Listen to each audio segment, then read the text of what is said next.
ஒரு ஊரில் ஒரு இளைஞன் இருந்தான். ஒரு நாள் அவன் ஒரு குருவை தேடிக்கிட்டு புறப்பட்டான். ஊரை விட்டு வெளியில் போனான். போகிற வழியில் ஒரு காடு. அந்த காட்டில் ஒரு மரத்தடியில் ஒரு பெரியவர் உட்காந்துருக்கிறார். அமைதியாக மௌனமாக அவர் அமர்ந்திருக்கிறார். இந்த பெரியவரை விசாரிக்கலாம், குருவை தேடி கண்டுபிடிக்கிறதுக்கு இவர் ஏதாவது ஒரு வழி சொல்லி கொடுப்பார் அப்படின்னு நினச்சிக்கிட்டு அவர் நெருங்கினான்.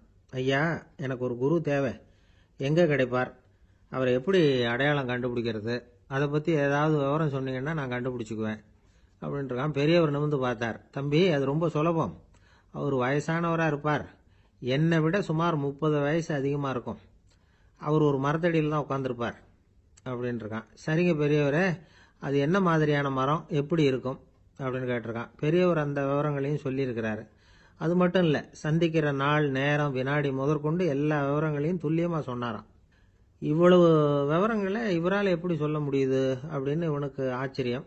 இருந்தாலும் அந்த பெரியவர் கடைசியாக ஒரு விவரம் சொன்னார். அது என்ன தெரியுமா, எப்படியும் நீ அவரை சந்திக்கிறதுக்கு ஒரு 30 வருஷம் ஆகும் அப்படின்னு சொல்லிவிட்டாராம். ரொம்ப நன்றிங்க பெரியவரே அப்படின்னு சொல்லிவிட்டு அந்த இளைஞன் புறப்பட்டுருக்கான். இப்போ அவனுக்கு குரு பற்றின விவரம் எல்லாம் கிடைச்சிட்டுது, சந்திக்கிற நேரமும் தெரிஞ்சுட்டுது. ஆனால் 30 வருஷம் அவரை தேடி அலைய வேண்டியிருக்குமே. அவன் தேட ஆரம்பித்தான். காடு மலை எல்லாம் சுற்றி அலைஞ்சான். பல வருஷங்கள் தேடினான். அழுத்து போயிட்டான். கடைசியில் அவனுக்கும் வயசாயிட்டுது. கடைசியில் தன்னுடைய சொந்த ஊருக்கே திரும்பி போய்கிட்டு இருந்தான். அங்கே ஒரு மரத்தடியில் அவன் தேடிக்கிட்டு இருந்த குருநாதர் கிடைச்சார். யார் அவருன்னா, 30 வருஷத்துக்கு முன்னாடி வழி சொல்லி கொடுத்தாருல அதே பெரியவர். அவருக்கு இப்போ 30 வயசு அதிகமாக இருந்தது. அதே மரம், அன்னைக்கு பெரியவர் சொன்ன அடையாளம் இப்போ பொருத்தமாக இருந்தது. இப்போ அந்த பெரியவர் சொன்னார், சரியாக வந்து சேர்ந்துட்ட, வா, உனக்காக தான் நான் இவ்வளவு காலமும் காத்துக்கிட்டு இருந்தேன் அப்படின்னாராம். என்ன சொல்கிறீங்கன்னு இருக்கான். 30 வருஷத்துக்கு முன்னாடி என்கிட்ட வந்தியே, அப்போவே என் காலம் வந்து முடிஞ்சு போயிருந்தது. அப்போவே என்ன உனக்கு அடையாளம் தெரியல, அதனால் இவ்வளவு காலம் உனக்காக காத்துட்டு இருக்கும்படி ஆயிட்டுது அப்படின்னாராம். ஐயா, அப்போவே நீங்கள் சொல்லியிருக்கலாமே, இதுதான் 30 வருஷம் கழித்து நீ சந்திக்க போகிற இடம், நான் தான் உன்னுடைய குரு அப்படின்னு சொல்லியிருக்கலாமே அப்படின்ட்டுருக்கான். அந்த பெரியவர் சிரிச்சுக்கிட்டே இதுக்கு பதில் சொன்னாராம். நான் எவ்வளவோ விவரமாக தான் சொன்னேன், நீ சரியாக புரிஞ்சிக்கல. காரணம், அப்போ நீ போதுமான அளவுக்கு பக்குவம் பெற்றிருக்கவில்லை. அதனால் புரியும் சக்தி இல்லாமல் போயிட்டுதப்போ 30 ஆண்டு காலம் நீ அலைஞ்சி தெரிஞ்சிருக்கிற. அது காரணமாக இப்போ உனக்கு அந்த பக்குவம் வந்துட்டுது. அதனால தான் அடையாளம் காண முடிஞ்சது, நானே உன்னுடைய குரு அப்படின்னாராம். இதுலேருந்து என்ன தெரியுதுன்னா, ஆன்மீகத்தில் மாணவனாக சேர்றதுக்கு கூட ஒரு பக்குவத்தன்மை தேவைப்படுது. ஒரு பெரிய ஞானி, அவர்கிட்ட சீடனாக இருக்க ஒருத்தன் வந்தான், எதிரில் நின்னான். ஞானி அவனை வெகு நேரம் உற்று பார்த்தார். அப்புறம் சொன்னார், சீடனாக இருக்கிறது ரொம்ப சிரமம்னார். நான் தயாராக இருக்கிறேன்னா. அது இன்னமும் சிரமமாச்சே, இங்கே வந்து குருவாக இருக்கிறது மட்டுமே சுலபம் அப்படின்னாராம். அப்படின்னா நான் குருவாகவே ஆயிடுறேன் அப்படின்னானா. இது போலவே இந்த காலத்தில் கதை ஒன்று உண்டு. ஒரு பள்ளிக்கூடத்தில் வகுப்பு ஆசிரியர் மாணவனை திட்டிக்கிட்டு இருந்தார். டேய், நீ 100க்கு 10 மார்க்கு தான் வாங்கிக்கிட்டு இருக்க, இவ்வளவு மோசமாக நீ படித்தா கடைசியில் மாடு மேய்க்கிறது கூட லாய்க்கு இல்லாதவனா ஆயிடுவேன், அதுக்கப்புறம் என்ன செய்ய போகிறேன் அப்படின்னாராம். பையன் தலையை சொரிஞ்சிக்கிட்டே சொன்னானா, சார் அப்படின்னா ஒன்று செய்கிறேன் அப்படின்னானா. இவர் கேட்டிருக்கார், என்ன செய்ய போகிறேன்னு. வேற என்ன சார், உங்களை மாதிரி ஒரு ஆசிரியர் ஆயிடுறேன் அப்படின்னானா. அந்த காலத்தில் அண்ணாமலை ரெட்டியார்னு ஒருத்தர் இருந்தார். அவர் வெங்கனூர் அப்படிங்கிற கிராமத்தில் இருந்தார். அங்கேருந்து விருத்தாசலம் கோவிலுக்கு தவறாமல் போயிட்டு வந்துக்கிட்டு இருந்தார். இடையில வெள்ளாறு, அதில் ஒரு சமயம் வெள்ளம் வந்துட்டுது. இவரால் போக முடியல. அதோட விளைவு, வெங்கனூர்லேயே ஒரு கோவில் கட்டணும் அப்படின்னு முடிவு பண்ணார், சிவாலயம். அந்த சமயத்தில் வடநாட்டில் பஞ்சம். அதனால் அங்கே இருந்த பல சிற்பிகள் தென்னாட்டை நோக்கி வர ஆரம்பித்தாங்க. அவங்க வெங்கனூர் வழியாக வர்றது தெரிஞ்சதும் இவர் போய் பார்த்தார். இங்கே ஒரு கோவில் கட்டணும், அதுக்கு நீங்கள் உதவணும்னார். பஞ்ச காலத்தில் இப்படி ஒரு வாய்ப்பு கிடைச்சதில் அவங்களுக்கும் ரொம்ப மகிழ்ச்சி. உற்சாகத்தோடு ஒத்துக்கிட்டாங்க. ஆலய திருப்பணி ஆரம்பமாச்சு. அவங்களுக்கு வேண்டிய எல்லா வசதிகளையும் இவர் செஞ்சு கொடுத்தார். அவங்களுக்கு எந்த குறையும் இல்லாமல் பார்த்துக்கிட்டார். அது மட்டும் இல்லை, ஒவ்வொரு நாளும் அங்கே வருவார். உங்களுக்கு என்ன வேணும், எது வேணும்னு கேட்பார். ஏதாவது குறை இருந்தால் சொல்லுவாங்க, உடனே தீர்த்து வைப்பார். இவரும் கேட்பார், எந்த குறையாக இருந்தாலும் என்கிட்ட சொல்லுங்க அப்படின்னு சொல்லுவார். அதை தவிர இவராகவே கவனிச்சும் அவங்களுக்கு என்னென்ன தேவைங்கிறத கண்டுபிடிச்சி அதையெல்லாம் வந்து கொடுத்துக்கிட்டு இருப்பார். என்ன தேவைன்னாலும் அதை நிறைவேற்றி வச்சுருவார். அந்த சிற்பிகளின் தலைவன் ஒருத்தன், அந்த ஆளுக்கு வெத்தலை பாக்கு போடுறது பழக்கம். இதை தெரிஞ்சுக்கிட்டு அதுக்காகவே ஒரு ஆளை வந்து ஏற்பாடு பண்ணார். வேணுங்கிறப்போலாம் நீ வந்து வெத்தலை சீவல் மடித்து கொடுக்க வேண்டியது உன் வேலை அப்படின்னு ஒருத்தனை ஏற்பாடு பண்ணிட்டார். இப்படியெல்லாம் செஞ்சதும் அவங்களுக்கும் ரொம்ப உற்சாகம். ரொம்ப பொறுப்பாக சிற்ப வேலைகளை செஞ்சுக்கிட்டு இருக்கிறாங்க. ஒரு நாள் என்னாச்சு தெரியுமா? அந்த சிற்பிகளின் தலைவன் ரொம்ப நுணுக்கமாக ஒரு வேலையை செஞ்சுக்கிட்டு இருக்கிறான். சாரம் போட்டு அது மேலே படுத்துக்கிட்டு அண்ணாந்து பார்த்து உச்சியில் நுணுக்கமான சிற்பங்களை உருவாக்கிக்கிட்டு இருக்கான். சிற்பியின் கவனம் செதறப்படாதுங்கிறதுனால இவர் மெதுவாக சத்தம் போடாமல் கிட்ட போய் நின்று அதை கவனிச்சுக்கிட்டு இருக்கிறார். அந்த சிற்பி வழக்கம் போல வெத்தலை பாக்குக்காக இடது கையை கீழே நீட்டினான். அந்த சமயம் பார்த்து அவருக்கு தாம்பூலம் கொடுக்கறவன் அங்கே இல்லை, எங்கேயோ போயிருக்கிறான். அண்ணாமலை ரெட்டியார் என்ன பண்ணார் தெரியுமா? தனக்காக கொடுக்கப்பட்ட தாம்பூலத்தை வாங்கி சிற்பியின் கையில் கொடுக்குறார். அவன் வாங்கி போட்டுக்கிட்டான். இது என்ன இன்னைக்கு வெத்தலை சீவல் வேற மாதிரி இருக்குது, வாசனை தாம்பூலமாக இருக்குது அப்படின்னு யோசனை பண்ணிட்டு கீழே திரும்பி பார்க்குறார். பார்த்தா ரெட்டியார் மறுபடியும் சிற்பி கை நீட்டும் பொழுது கொடுக்கறதுக்காக தாம்பூலத்தை மடித்து வாங்கி வச்சுக்கிட்டு தயாராக நிற்கிறார். சிற்பிக்கு அதிர்ச்சி. உடனே பொத்துன்னு கீழே குதிச்சான். ஐயா, என்ன இது நீங்களா அப்படின்னா. இவர் சொன்னார், நான் ஒன்றும் தப்பு பண்ணலையே, உன்னுடைய கை புண்ணியம் செஞ்ச கை, கோயில் கட்டுற கை, அந்த கைக்கு தாம்பூலம் கொடுக்கறதுல என்ன தப்பு அப்படின்னாராம். ஏற்கனவே பஞ்சத்தில் அடிபட்டு வந்த எங்களை நீங்கள் ஆதரிச்சதே பெரிய விஷயம். இந்த செயல் என்ன ஒரு பெரிய கடனாளி ஆகிவிட்டது. ஐயா, எங்களுக்கு உணவு உடை இதை மட்டும் நீங்கள் கொடுத்தா போதும், ஊதியம்னு எதுவும் வாங்க மாட்டோம் அப்படின்னு நானா. அந்த சிற்பி எவ்வளவோ வற்புறுத்தியும் எதுவும் வாங்கிக்கலையாம். இந்த செய்தியை தமிழ் தாத்தா டாக்டர் ஊவேசா சொல்லியிருக்கிறார். அந்த காலத்தில் எப்படிப்பட்டவங்கெல்லாம் வாழ்ந்துருக்கிறாங்க பாருங்க. இந்த காலத்தில் ஒருத்தர் கோவில் கட்டினார், வேலை செய்கிற எல்லாருக்கும் சாப்பாடு போடுவார். சிற்ப வேலை செஞ்சுட்டு சாப்பிட வர்ற ஒவ்வொருத்தர் கையையும் அன்பாக பிடிச்சு முத்தம் கொடுத்து உள்ளே அனுப்புவார். அந்த கைகளுக்கு நீங்கள் கொடுக்குற மரியாதையாது அப்படின்னு கேட்டாங்க. அடா, அது இல்லைங்க, ஏற்கனவே முதல் பந்தியில் சாப்பிட வந்தவன் மறுபடியும் வர்றானான்னு கண்டுபிடிக்கிறதுக்காக கையை பிடிச்சி மோந்து பார்க்குறேன் அப்படின்னாராம் அவர். அம்மாக்காரங்களுக்கு அடிக்கடி ஏற்படுற கவலை ஒன்று உண்டு. அதாவது குழந்தை சரியாக சாப்பிட மாட்டேங்குதே அப்படிங்கிற கவலை. இவங்கெல்லாம் ஒரு விஷயத்தை நல்லா புரிஞ்சுக்கணும். குழந்தைகள்ங்கிறவங்க பெரியவங்க மாதிரி இல்லை. அவங்க கடிகாரத்தில் மணியை பார்த்துட்டு சாப்பிட்றதுக்கு உட்கார்ற ரகம் கிடையாது. பசிச்சா சாப்பிடுவாங்க, இல்லைன்னா விளையாடுவாங்க அல்லது தூங்குவாங்க. அது புரியாமல் அவங்கள கட்டாயப்படுத்தி அல்லது மிரட்டி சாப்பிட வைக்கிறது ரொம்ப தப்பு. ஒரு 8 மாத குழந்தைக்கு 3 மணி நேரத்துக்கு ஒரு தடவை பசிக்கும். அந்த நேரம் பார்த்து சாப்பாடு கொடுத்தா அடம் பண்ணாமல் அது பாட்டுக்கு சாப்பிட்றோம். அதே குழந்தைக்கு 1 வயசு ஆகிறப்போ 4 மணி நேரத்துக்கு ஒரு தடவை பசிக்கும். இந்த வயசில் இயற்கையாகவே பசி குறைஞ்சிருக்கும். அது புரியாமல் என் குழந்தை முன்னாடி மாதிரி இப்போ சரியாக சாப்பிட மாட்டேங்கிறான் அப்படின்னு சில பேர் டாக்டர்கிட்ட போய் சொல்லிக்கிட்டு இருப்பாங்க. இன்னொரு விஷயம், ஒரு குழந்தைக்கு வயசு அதிகமாகிற வேகத்துக்கு உடம்பு எடையும் அதிகமாகிக்கிட்டே போகாது. உடம்பு எடை அதிகமாகிற வேகம் குறைஞ்சிக்கிட்டே வரும். 6 மாத குழந்தைக்கு ஒரு வாரத்தில் 150 கிராம் எடை கூடும். ஒரு வயசில் வாரத்துக்கு 71 கிராம் எடை கூடும். இது புரியாமல் அதிகமாக சாப்பாட்டை கொடுத்து குழந்தைய கஷ்டப்படுத்தக்கூடாது. ஏன்னா அளவுக்கு மீறின உணவு அஜீரணத்தை உண்டு பண்ணிவிடும். குழந்தைக்கு ஒரு தட்டில் கொஞ்சமாக ஆகாரத்தை வச்சு கொண்டுகிட்டு போய் கொடுக்கணும். மலை மாதிரி குவிச்சு வச்சா அதை பார்த்ததுமே பசி அடங்கி போயிடும். அடித்து மிரட்டி பயமுறுத்தி குழந்தைய சாப்பிட வைக்கிற பழக்கம் இருக்குது பாருங்கள், அதுக்கு ஃபுட் ஃபோர்ஸிங் அப்படின்னு பேர். இப்படி பண்ணினா குழந்தைக்கு சாப்பாட்டில் விருப்பம் குறைஞ்சிரும், அதை கண்டாவே வெறுக்க ஆரம்பிச்சிடும். அது மாதிரி உளம் சார்ந்த பசி குறைவு, சைக்கோஜெனிக் அனோரெக்சியா, அது ஏற்படுமா. சாப்பாடுங்கிறதே ஒரு தண்டனை மாதிரி தோணும். குழந்தைகளுக்கு பிடிச்ச மாதிரியான ஆகாரத்தை கொடுக்கணும். சத்து அதிகம் இருக்குங்கிறதுக்காக அதுக்கு பிடிக்காத ஆகாரத்தை கொடுத்து கட்டாயப்படுத்தக்கூடாது. குழந்தைகளுக்கு 2 வயசு ஆகிறப்போ இயற்கையாகவே எதிர்மறை குணம் உண்டாகும். அதாவது அந்த எதிர்மறையாக பேசுறது. இது மாதிரி சமயங்களில் நாம் என்ன சொல்கிறோமோ அதுக்கு நேர்மாறாக நடந்துக்கும். ஏட்டிக்கு போட்டி. சாப்பிட சொன்னால் விளையாட போவோம், விளையாட சொன்னால் சாப்பாடு கேட்கும். இதை புரிஞ்சுக்கிட்டு நடந்துக்கணும். குழந்தை சொன்ன பேச்சை கேட்கலேன்னு கோவப்படக்கூடாது. குழந்தை வளர வளர பிடிவாத குணம் வர்றது சகஜம். கேட்டதை வாங்கி கொடுத்தா தான் சாப்பிடுவேன் அப்படின்னு பிடிவாதம் பண்ணும். வாங்கி கொடுத்துடுறது தான் உத்தமம். நீங்களும் அதுக்கிட்ட பிடிவாதம் பண்ணிகிட்டு இருக்கக்கூடாது. ஏன்னா கேட்டது கிடைக்கலையேங்கிற ஏமாற்றம் கூட குழந்தையோட பசியை குறைச்சிரும். கேட்டது கிடைச்சுட்டா பசி அதிகமாகும். கொடுத்ததை மலமலன்னு சாப்பிட்றோம். குழந்தைகளுக்கு கண்ட கண்ட நேரத்தில் சாப்பிட்றதுக்கு எதையாவது வாங்கி கொடுத்துக்கிட்டு இருந்தால் சாப்பாட்டு நேரத்தில் சாப்பிடாம அடம் பண்ண ஆரம்பிச்சிடும். பள்ளிக்கூடம் போகிற பிள்ளைங்க காலை உணவை சரியாக சாப்பிட மாட்டாங்க. அச்சம், அவசரம், பரபரப்பு இதெல்லாம் தான் காரணம். பள்ளிக்கு புறப்படுறதுக்கு ஒரு 3/4 மணி நேரத்துக்கு முன்னாடியே சாப்பாடு போட்டுருங்க, அது சரியாக போடும். படிக்கிற குழந்தைகள் உடல் சோர்வு, மனச்சோர்வு இது காரணமாக கூட சாப்பிட மறுக்கிறது உண்டு. இப்போ உதாரணமாக சாயந்தரம் விளையாடி விட்டு வீட்டுக்கு வந்ததும் சாப்பிட சொன்னால் வேணாம்பாங்க. இது உடல் சோர்வு. ரொம்ப நேரம் வீட்டு பாடங்களை செஞ்சு முடித்த கையோடு சாப்பிட சொன்னாலும் அவங்களால சரியாக சாப்பிட முடியாது. இது உளச்சோர்வு, அதாவது மனச்சோர்வு. இதை தவிர குழந்தைகளுக்கு உடல் நலக்குறைவு ஏற்பட்டால் கூட சாப்பிட மறுக்கிறது உண்டு. சில மருந்து மாத்திரைகள் கூட பசியை குறைச்சிரும்.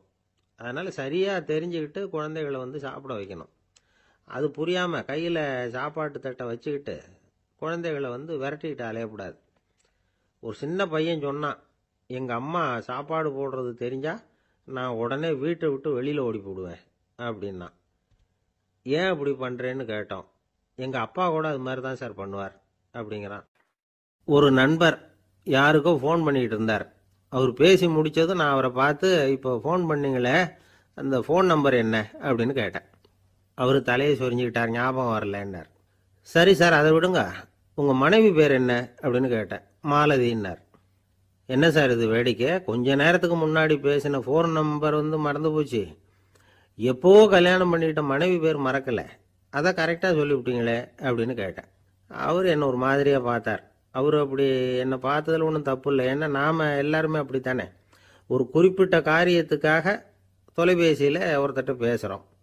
அதுக்கப்புறம் அந்த எண் நமக்கு அனாவசியம், அதனால் மறந்துடுறோம். இதுக்கு பேர் தான் தற்காலிக ஞாபகம்.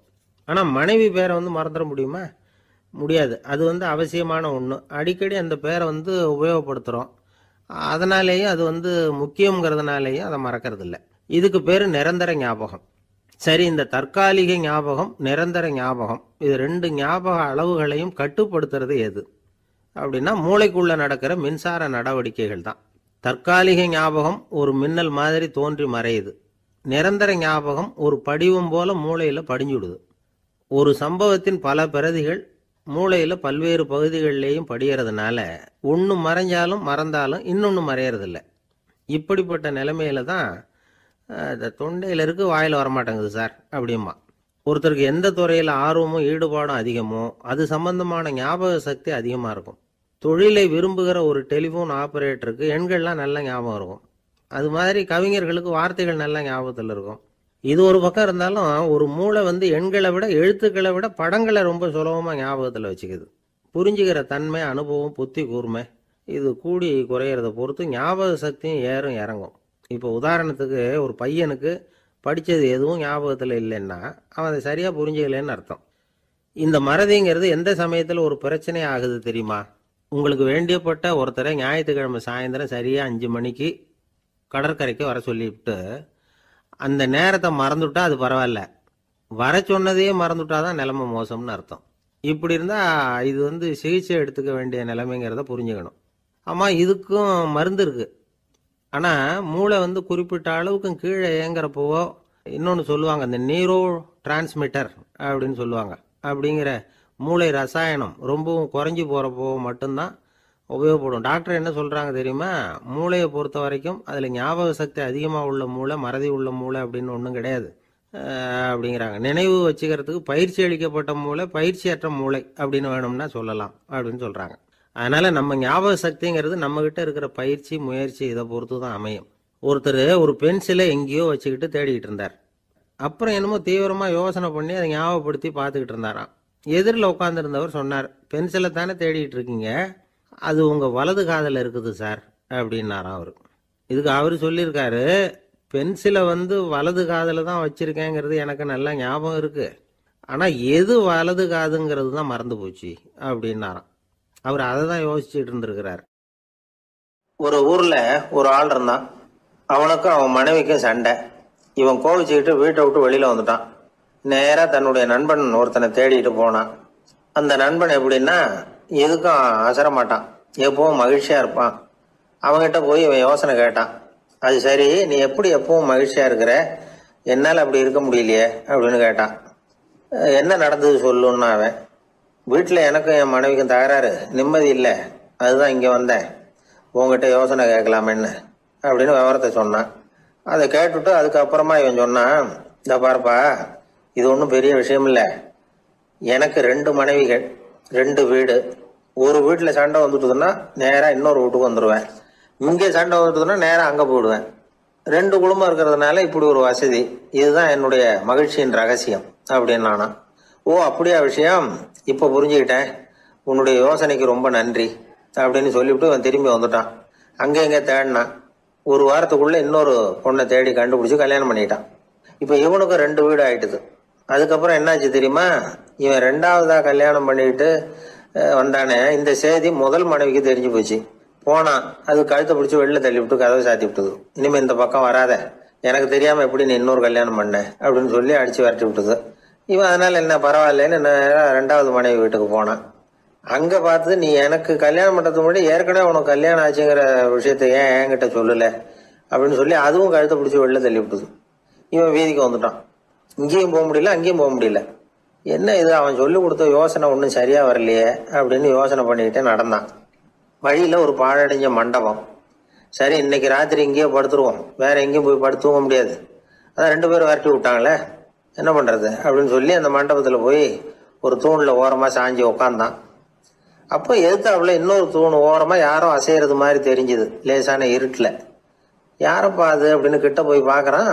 அப்புறம் தான் தெரியுது, அவன் யாரு தெரியுமா, இவனுக்கு யோசனை சொன்னான்ல 2 கல்யாணம் பண்ணிக்கணும்னு சொல்லி, அவன் அங்க படுத்து கிடக்குறான். டேய் நீ எப்படிடா இங்க வந்த அப்படின்னா, 2 வீட்லயும் சண்டை வந்துட்டுது, அதுதான் இங்க வந்தேன், படுத்து தூங்கலாமேன்னு அப்படின்னா. 2 வீடு இருக்கிறது சௌரியம்னு என்கிட்ட சொன்னியப்பா அப்படின்னா இவன். நான் அப்படி சொன்னதுக்கு ஒரு காரணம் உண்டுன்னா அவன். என்னடா காரணம்னு கேட்டான். அது வேற ஒண்ணும் இல்ல, தினமும் ராத்திரி இல்ல இந்த மண்டபத்துல தனியா படுக்கிறதுக்கு எனக்கு பயமா இருந்தது, எனக்கு ஒரு துணை தேவைப்பட்டது, அதுக்காக தான் உங்ககிட்ட அப்படி ஒரு யோசனை சொன்னேன். இப்ப நீ வந்ததுனால எனக்கு துணை கிடைச்சிட்டுது. இப்ப நம்ம 2 பேரும் துணையா இங்க படுத்துக்கலாம், நீ அந்த தூண்ல சாஞ்சிக்கோ, நான் இந்த தூண்ல சாஞ்சிக்கிறேன் அப்படின்னு சொல்லி படுத்து தூங்க ஆரம்பிச்சிட்டானோ. அதாவது நம்ம வாழ்க்கையில முடிவுகள் எடுக்கிற விஷயத்துல இந்த ஆள் மாதிரி தான் பல பேர் நடந்துக்கிறோம் அப்படிங்கிறார். அதாவது உலக புகழ்பெற்ற மனோதத்துவ மேதை ஸ்காட் பெக் அப்படிங்கிறவர்.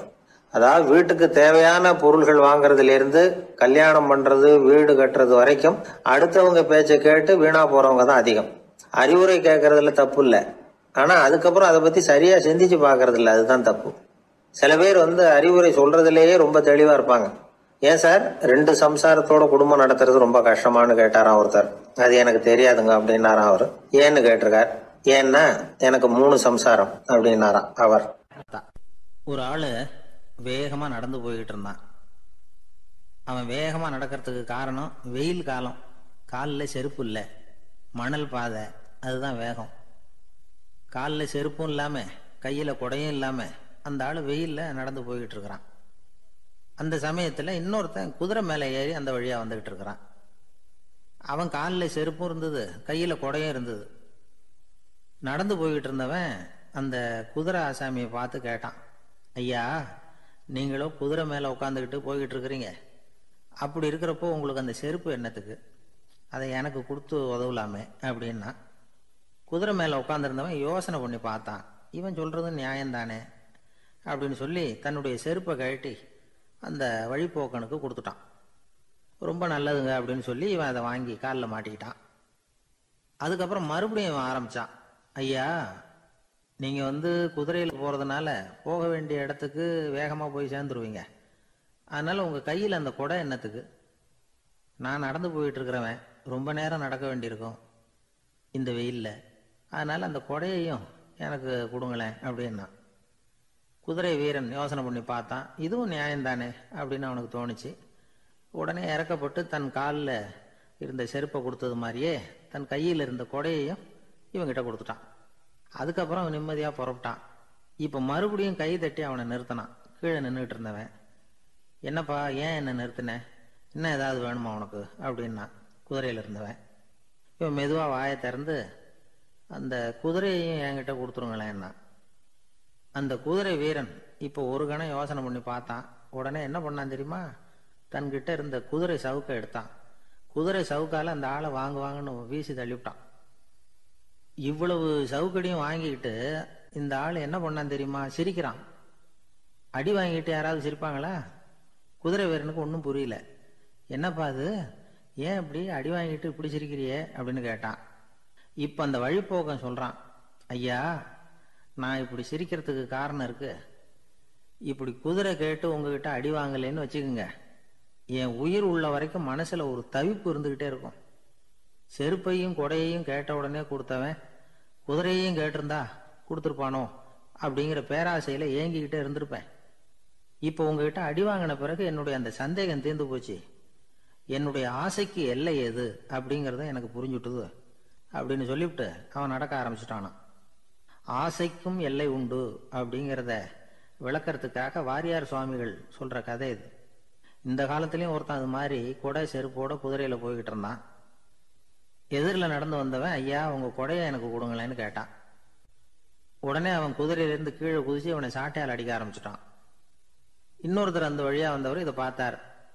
ஏன்பா அவன் கேட்டான், உன்னால முடியலன்னா இல்லைன்னு சொல்லிட வேண்டியது தானே, அதுக்காக ஏன் இப்படி அவனை போட்டு அடிக்கிறேன்னு கேட்டார். உங்களுக்கு விவரம் புரியாது சார், காலம் ரொம்ப கெட்டு போச்சு. கேட்டதை கொடுத்தேன்னு வச்சுக்கோங்க, இந்த குதிரையே என்னோடது, அவன் திருடிக்கிட்டு போறான் அப்படின்னு என் பேர்ல புகார் கொடுக்க ஆரம்பிச்சிருவான் சார் அப்படின்னா. அது எப்படி அவ்வளவு உறுதியா சொல்றேன்னு கேட்டார் அவரு. ஏற்கனவே அது மாதிரி ஒருத்தன் பேர்ல புகார் கொடுத்துட்டு தான் இந்த குதிரையை நான் தள்ளிட்டு வந்துகிட்டு இருக்கிறேன். ஒரு நண்பர் யாருக்கோ ஃபோன் பண்ணிட்டு இருந்தார்.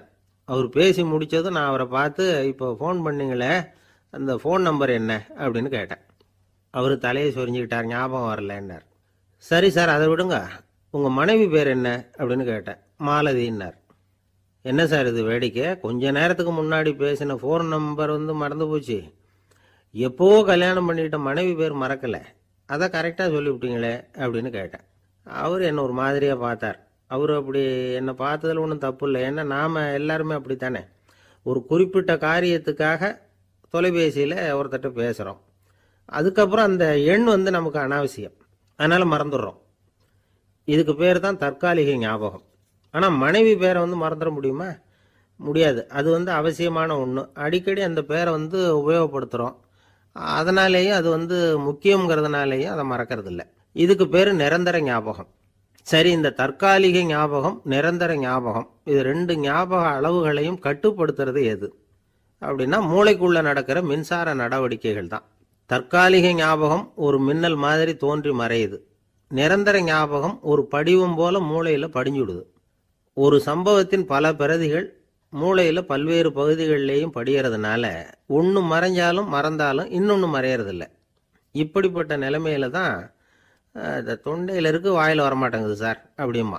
ஒருத்தருக்கு எந்த துறையில் ஆர்வமும் ஈடுபாடும் அதிகமோ அது சம்பந்தமான ஞாபக சக்தி அதிகமாக இருக்கும். தொழிலை விரும்புகிற ஒரு டெலிஃபோன் ஆபரேட்டருக்கு எண்கள்லாம் நல்ல ஞாபகம் இருக்கும். அது மாதிரி கவிஞர்களுக்கு வார்த்தைகள் நல்ல ஞாபகத்தில் இருக்கும். இது ஒரு பக்கம் இருந்தாலும் ஒரு மூளை எண்களை விட எழுத்துக்களை விட படங்களை ரொம்ப சுலபமாக ஞாபகத்தில் வச்சுக்குது. புரிஞ்சுக்கிற தன்மை, அனுபவம், புத்தி கூர்மை இது கூடி குறையிறத பொறுத்து ஞாபக சக்தியும் ஏறும் இறங்கும். இப்போ உதாரணத்துக்கு ஒரு பையனுக்கு படித்தது எதுவும் ஞாபகத்தில் இல்லைன்னா அவன் அதை சரியாக புரிஞ்சுக்கலன்னு அர்த்தம். இந்த மறதிங்கிறது எந்த சமயத்தில் ஒரு பிரச்சனை ஆகுது தெரியுமா? உங்களுக்கு வேண்டியப்பட்ட ஒருத்தரை ஞாயிற்றுக்கிழமை சாயந்தரம் சரியாக 5 மணிக்கு கடற்கரைக்கு வர சொல்லிவிட்டு அந்த நேரத்தை மறந்துட்டா அது பரவாயில்ல, வர சொன்னதையே மறந்துட்டாதான் நிலைமை மோசம்னு அர்த்தம். இப்படி இருந்தால் இது சிகிச்சை எடுத்துக்க வேண்டிய நிலைமைங்கிறத புரிஞ்சுக்கணும். ஆமாம், இதுக்கும் மருந்து இருக்கு. ஆனால் மூளை குறிப்பிட்ட அளவுக்கும் கீழே இயங்குறப்போவோ இன்னொன்று சொல்லுவாங்க, இந்த நியூரோ டிரான்ஸ்மிட்டர் அப்படின்னு சொல்லுவாங்க. அப்படிங்கிற மூளை ரசாயனம் ரொம்பவும் குறைஞ்சி போகிறப்போ மட்டும்தான் உபயோகப்படும். டாக்டர் என்ன சொல்கிறாங்க தெரியுமா? மூளையை பொறுத்த வரைக்கும் அதில் ஞாபக சக்தி அதிகமாக உள்ள மூளை, மறதி உள்ள மூளை அப்படின்னு ஒன்றும் கிடையாது அப்படிங்கிறாங்க. நினைவு வச்சுக்கிறதுக்கு பயிற்சி அளிக்கப்பட்ட மூளை, பயிற்சியற்ற மூளை அப்படின்னு வேணும்னா சொல்லலாம் அப்படின்னு சொல்கிறாங்க. அதனால் நம்ம ஞாபக சக்திங்கிறது நம்மக்கிட்ட இருக்கிற பயிற்சி, முயற்சி இதை பொறுத்து தான் அமையும். ஒருத்தர் ஒரு பென்சிலை எங்கேயோ வச்சுக்கிட்டு தேடிக்கிட்டு இருந்தார். அப்புறம் என்னமோ தீவிரமாக யோசனை பண்ணி அதை ஞாபகப்படுத்தி பார்த்துக்கிட்டு இருந்தாராம். எதிரில் உட்காந்துருந்தவர் சொன்னார், பென்சிலை தானே தேடிக்கிட்டு இருக்கீங்க, அது உங்கள் வலது காதில் இருக்குது சார் அப்படின்னாராம் அவர். இதுக்கு அவர் சொல்லியிருக்காரு, பென்சிலை வலது காதில் தான் வச்சுருக்கேங்கிறது எனக்கு நல்லா ஞாபகம் இருக்குது, ஆனால் எது வலது காதுங்கிறது தான் மறந்து போச்சு அப்படின்னாராம். அவர் அதை தான் யோசிச்சுட்டு இருந்திருக்கிறார். ஒரு நண்பர் ஆனந்தமாக சிகரெட் பிடிச்சிக்கிட்டு இருந்தார். இந்த பழக்கத்தை விட்டுவிடுங்களேன் அப்படின்னு சொல்லி பார்த்தோம். விட்டுடலாம்னு தான் பார்க்குறேன், ஆனால் முடியலையேன்னார். மனசு வச்சா எல்லாம் முடியும் அப்படின்னோம். அவர் கொஞ்ச நேரம் யோசனை பண்ணார். அப்புறம் சொன்னார், சரி சார், இதுதான் நான் பிடிக்கிற கடைசி சிகரெட் அப்படின்னு சொல்லி ரொம்ப அழுத்தமாக புகையை உள்ளுக்கு இழுத்தார். அதுக்கப்புறம் அந்த துண்டு சிகரெட்டை வீசி எறிஞ்சிட்டார். ஒருத்தர் இது மாதிரி தீர்மானம் பண்ணி தன்னுடைய கடைசி சிகரெட்டை தூக்கி எறிஞ்சுட்டாருன்னா அது ஒரு பெரிய விஷயம்தான். அதுக்கு பிறகு அவர் உடம்புல படிப்படியா என்னென்ன மாற்றங்கள் நடக்கும் அப்படிங்கறத பத்தி ஒரு விவர பட்டியலே வெளியிட்டு இருக்கிறாங்க. அது என்ன விவரம் தெரியுமா? ஒருத்தர் புகைப்பிடிக்கிற பழக்கத்தை நிறுத்துறாருன்னு வச்சுங்க. அப்படி அவர் நிறுத்தின 20 நிமிடங்களுக்குள்ள உயர் ரத்த அழுத்தம், உடல் வெப்பம், நாடி துடிப்பு இதெல்லாம் சரியான நிலைமைக்கு வந்துடுதான். 8 மணி நேரத்துக்குள்ள இந்த ஸ்மோக்கர்ஸ் பிரீத் அப்படிங்கிற தன்மை மறைஞ்சிருதான். ரத்தத்துல உள்ள கார்பன் மோனாக்சைடு அளவு குறையுதான், ஆக்சிஜன் அளவு கூடுதான், சரியான அளவுக்கு வந்துடுதான். ஒருத்தர் கடைசி சிகரெட்டை தூக்கி எறிஞ்சுட்டாருன்னா 24 மணி நேரத்துக்குள்ள மாரடைப்பு ஏற்படுறதுக்கான வாய்ப்பு குறைஞ்சுடுதான். 48 மணி நேரத்துக்குள்ள உணர்வு நரம்புகளின் முனைப்பகுதிகள் மறுபடியும் ஒன்னு சேர்ந்துருதான். அதனால நாக்கு சுவை உணர்வு, மூக்கின் முகரும் சக்தி இதெல்லாம் மேம்படுதான், நல்ல நிலைமைக்கு வந்துருதான். சிகரெட்டை நிறுத்தின 3 நாளுக்குள்ள மூச்சு விடுறது சுலபமாயிடுதான். இப்படி அவங்க பட்டியல் நிறைய சொல்றாங்க. 2 அல்லது 3 மாசத்துக்குள்ள என்ன ஆகும் தெரியுமா? ரத்த ஓட்டம் மேம்படுது, நடக்கிறது சுலபமாயிடுது. நுரையீரல் கொள்ளளவு 30% அதிகரிக்குது. 1 to 9 மாசத்துக்குள்ள சுவாச குறைபாடுகள் நீங்குது. நுரையீரல்ல இருக்கக்கூடிய இந்த அசுத்தம் வடிகட்டும் திசுக்கள் சரியா வேலை செய்ய ஆரம்பிச்சிருது. 1 வருஷத்துக்குள்ள இந்த இதய அழுத்த நோய்க்கான வாய்ப்பு பாதியா குறைஞ்சிருது. இந்த சிகரெட்டை நிறுத்தின 5 வருஷத்துக்குள்ள ஒரு நாளைக்கு 1 பாக்கெட் சிகரெட் பிடிக்கிறவர்கள்ல நுரையீரல் புற்றுநோயினால சாகிறவர்கள் எண்ணிக்கை பாதியா குறைஞ்சிருது. புற்றுநோய் செல்கள் சீரமைக்கப்படுது. ஆக ஒருத்தர் புகைக்கிறத விட்டுணும்னு தீர்மானம் பண்ணி தன் கையில இருக்கிற சிகரெட்டை இதுதான் கடைசின்னு சொல்லி தூக்கி எறிஞ்சுட்டா அதுக்கப்புறம் படிப்படியா இவ்வளவு நன்மைகளும் மாற்றங்களும் ஏற்படுறதாக இந்த அமெரிக்கன் கேன்சர் சொசைட்டி தெரிவிச்சிருக்குது. அதனால புகைப்பழக்கம் உள்ளவங்க இதெல்லாம் கொஞ்சம் யோசிச்சு பார்த்து அந்த பழக்கத்தை விட்டு விடுறது ரொம்ப நல்லது. ஆனா அதையெல்லாம் நாம சொன்னா யாரு கேட்கறாங்க? என்னுடைய நண்பர் ஒருத்தர் புகைப்பழக்கம் உள்ளவர், அவர் என்கிட்ட சொன்னார், சார் சிகரெட் பிடிக்கிற பழக்கத்தை விட்டு விடுறது என்னை பொறுத்த வரைக்கும் ஒன்றும் பெரிய கஷ்டமான செயல் இல்லை, அது ரொம்ப சுலபம் அப்படின்னார். எப்படி சொல்றீங்கன்னு கேட்டேன். நான் ஏற்கனவே 20 தடவை அந்த பழக்கத்தை விட்டுருக்கேன் சார் அப்படின்னா. ஒரு ரயில் போய்கிட்டு இருக்கு, அதுல ஒரு பெரியவர் பிரயாணம் பண்ணிட்டு இருக்கிறார். எதிரில் ஒரு பெரிய அதிகாரி IAS ஆபீசர் உட்கார்ந்து இருக்கிறார். 2 பேருக்கும் முன்ன பின்ன அறிமுகம் இல்லை. அவர் வேற யாரோ, இவர் வேற யாரோ. ஒரே ரயில்ல பிரயாணம் பண்ணிட்டு இருக்கிறாங்க. அதுவும் எதிர்த்த இருக்கையில ஏதோ ஒரு நகரத்துல வண்டி நின்னுது. 2 பேரும் கீழே இறங்கினாங்க. பெரியவர் ஒரு ட்ரங்க் பெட்டியோட கீழே இறங்கினார். அந்த அதிகாரி கையில ஒரு சின்ன பெட்டி. அவர் அந்த சின்ன பெட்டியை கீழே வச்சுட்டு கூலி கூலின்னு கத்திக்கிட்டு இருந்தார்.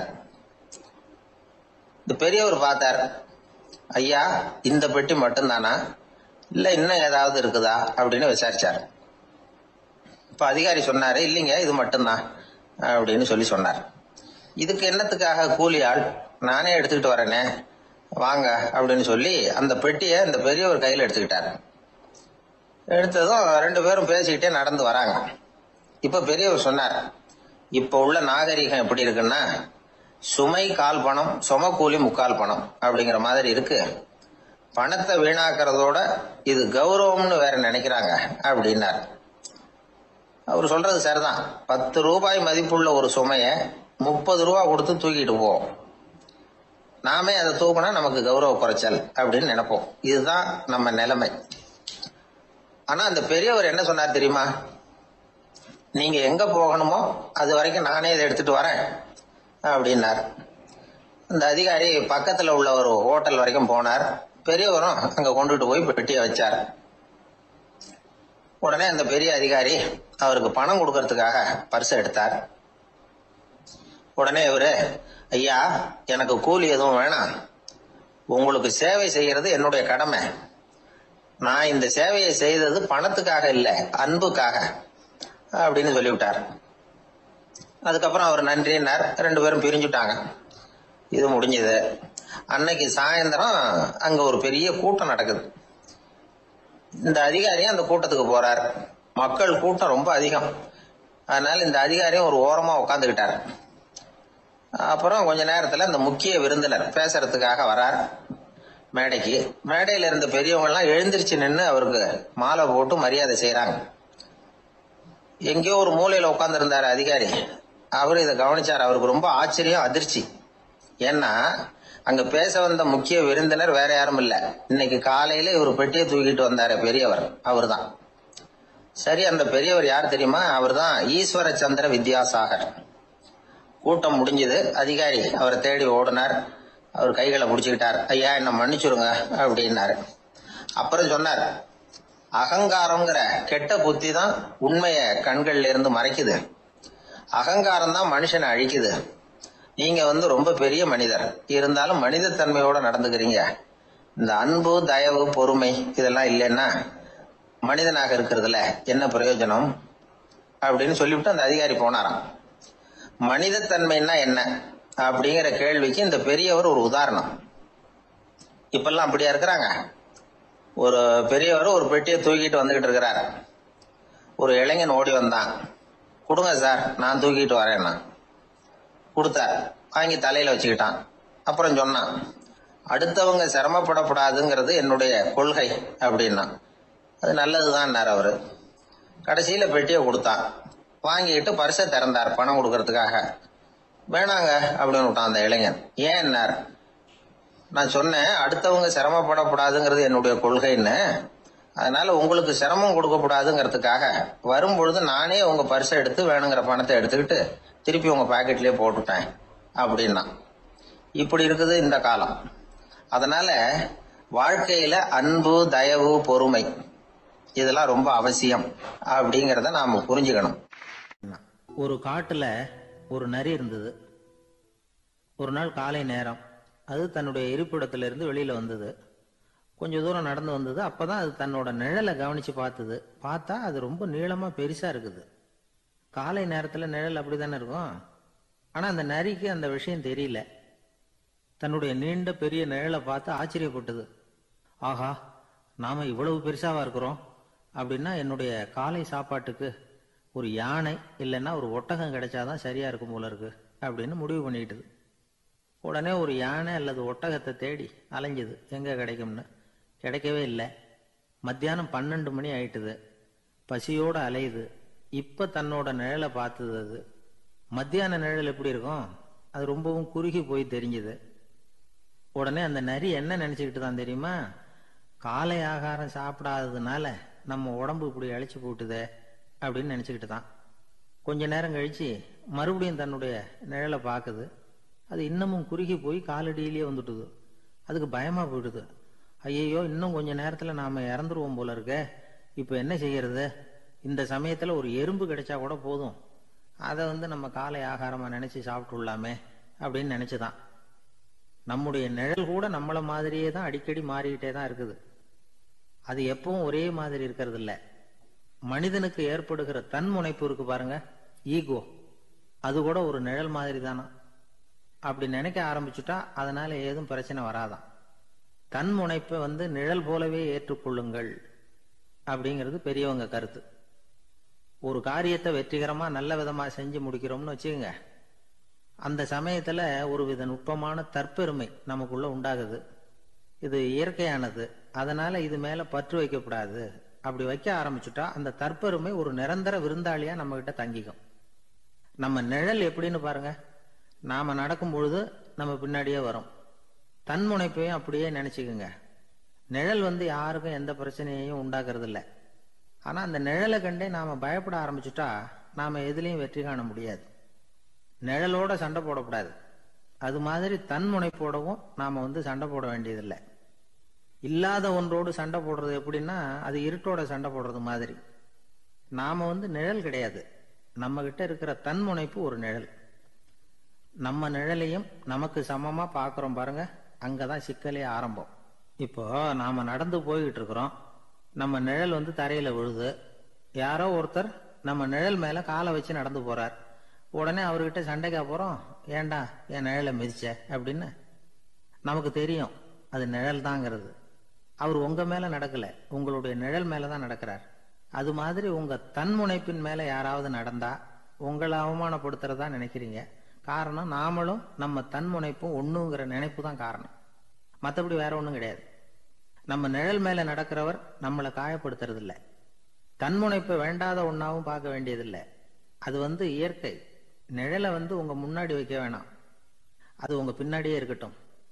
நிழலின் நிழலாகி விடாதீர்கள், நீங்கள் நீங்களாகவே இருங்கள். இதுதான் சான்றோர் சிந்தனை. ஒரு பேருந்துல ஒரே நெரிசல். ஒருத்தர் பக்கத்துல நின்றுகிட்டு இருந்தவர்கிட்ட ரொம்ப பணிவா விசாரிச்சார், ஏன் சார் நீங்க ஏதாவது பெரிய உத்தியோகத்தில் இருக்கிறீங்களா அப்படின்னார். அப்படிலாம் ஒன்றும் இல்லைங்கன்னார் அவரு. அப்படின்னா வேற ஏதாவது அரசியல்ல பெரிய பதவியில் இருக்கிறீங்களா அப்படின்னு கேட்டார். அதுவும் இல்லைங்கன்னார். சரி, பணமாவது அதிகமாக வச்சிருக்கீங்களா அப்படின்னு கேட்டார். அப்படிலாம் ஒன்றும் கிடையாது சார்னார் அவரு. அப்புறம் எதுக்குடா என் காலை மிதிச்சுக்கிட்டு இருக்கிற, எடுறா காலை அப்படின்னாராம் இவர். ஒரு ஊர்ல ஒரு பெரியவர் இருந்தார். அவர் ஒரு குரு. அவர் தொடர்ந்து தியான கூட்டங்கள் நடத்துவார். அந்த கூட்டத்துல கலந்துக்கிறதுக்காக பல ஊர்கள்ல இருந்து சீடர்கள் நிறைய பேர் வருவாங்க போவாங்க. ஒரு நாள் அங்க கூட்டம் நடந்துகிட்டு இருக்குது. அந்த சமயத்துல சீடர்கள்ல ஒருத்தன் என்னத்தையே திருடி விட்டான். மற்ற சீடர்கள் அதை கவனிச்சுட்டாங்க. இவன் ஆப்பிட்டுக்கிட்டான். கூட்டம் முடிஞ்ச பிற்பாடு இவன் திருடின விஷயத்த அந்த பெரியவர்கிட்ட போய் சொன்னாங்களாம். அவர் கவனத்துக்கு கொண்டுகிட்டு போனாங்க. ஆனா அவர் இத காதலியே போட்டுக்கல, கண்டுக்கவே இல்லை. போய் சொன்ன சீடர்களுக்கெல்லாம் ஏமாத்தமா போயிட்டுது. என்ன இது, இவ்வளவு தூரம் நாம கண்டுபிடிச்சு போய் சொல்றோம், அவரு கண்டுக்கவே மாட்டேங்கிறாரே அப்படின்னு ஒரு மாதிரி ஆயிட்டாங்க. இருந்தாலும் அதை பத்தி ஒண்ணுமே சொல்லிக்கல, பேசாம இருந்துட்டாங்க. கொஞ்ச நாள் ஆச்சு. அதே ஆளு மறுபடியும் ஒரு திருட்டுல மாட்டிக்கிட்டான். சீடர்கள் மறுபடியும் அந்த குரு கிட்ட விஷயத்த சொன்னாங்க. அவர் அப்பவும் வழக்கம் போல சும்மாவே இருந்துட்டார். இவர் இப்படி இருக்கிறத பார்த்ததும் அந்த சீடர்களுக்கு கோபம் வந்துட்டுது. உடனே அந்த சீடர்கள்லாம் ஒண்ணு கூடி பேசினாங்களாம். எல்லாருமா சேர்ந்து ஒரு விண்ணப்பம் தயார் பண்ணாங்க. அதை குருநாதர்கிட்ட கொண்டுட்டு போய் கொடுத்தாங்க. அந்த விண்ணப்பத்துல இவங்க என்ன எழுதியிருக்கிறாங்க தெரியுமா? குருநாதர் அவர்களே, உடனே திருடனவன் மீது சட்ட நடவடிக்கை எடுக்கணும். நீங்க அப்படி அவனை இங்க சேர்க்கப்படாது. நீங்க சேர்த்தீங்கன்னா நாங்க இங்க இருக்கிறத பத்தி யோசிக்க ஆரம்பிச்சிருவோம். அவனை இந்த மடத்தை விட்டே துரத்தி பண்ணணும். நீங்க அவனை வெளியில அனுப்புங்க, இல்லைன்னா நாங்க அத்தனை பேரும் வெளியில போயிடுறோம். இப்படிதான் அந்த விண்ணப்பத்துல எழுதியிருக்கிறாங்க. குரு அந்த விண்ணப்பத்தை வாங்கி படிச்சு பார்த்தார். அதுக்கப்புறம் அதை எழுதின அத்தனை பேரையும் கூப்பிட்டாரு. எல்லாரும் இப்படி வாங்கன்னாரு. வந்தாங்க. இப்படி என் எதிரில் உட்காருங்கன்னார். உட்கார்ந்தாங்க. அப்புறம் சொன்னார், இதை பாருப்பா, நீங்க எல்லாரும் புத்திசாலிகள். உங்களுக்கு எது நல்லது எது கெட்டதுங்கிறது நல்லா தெரியும்.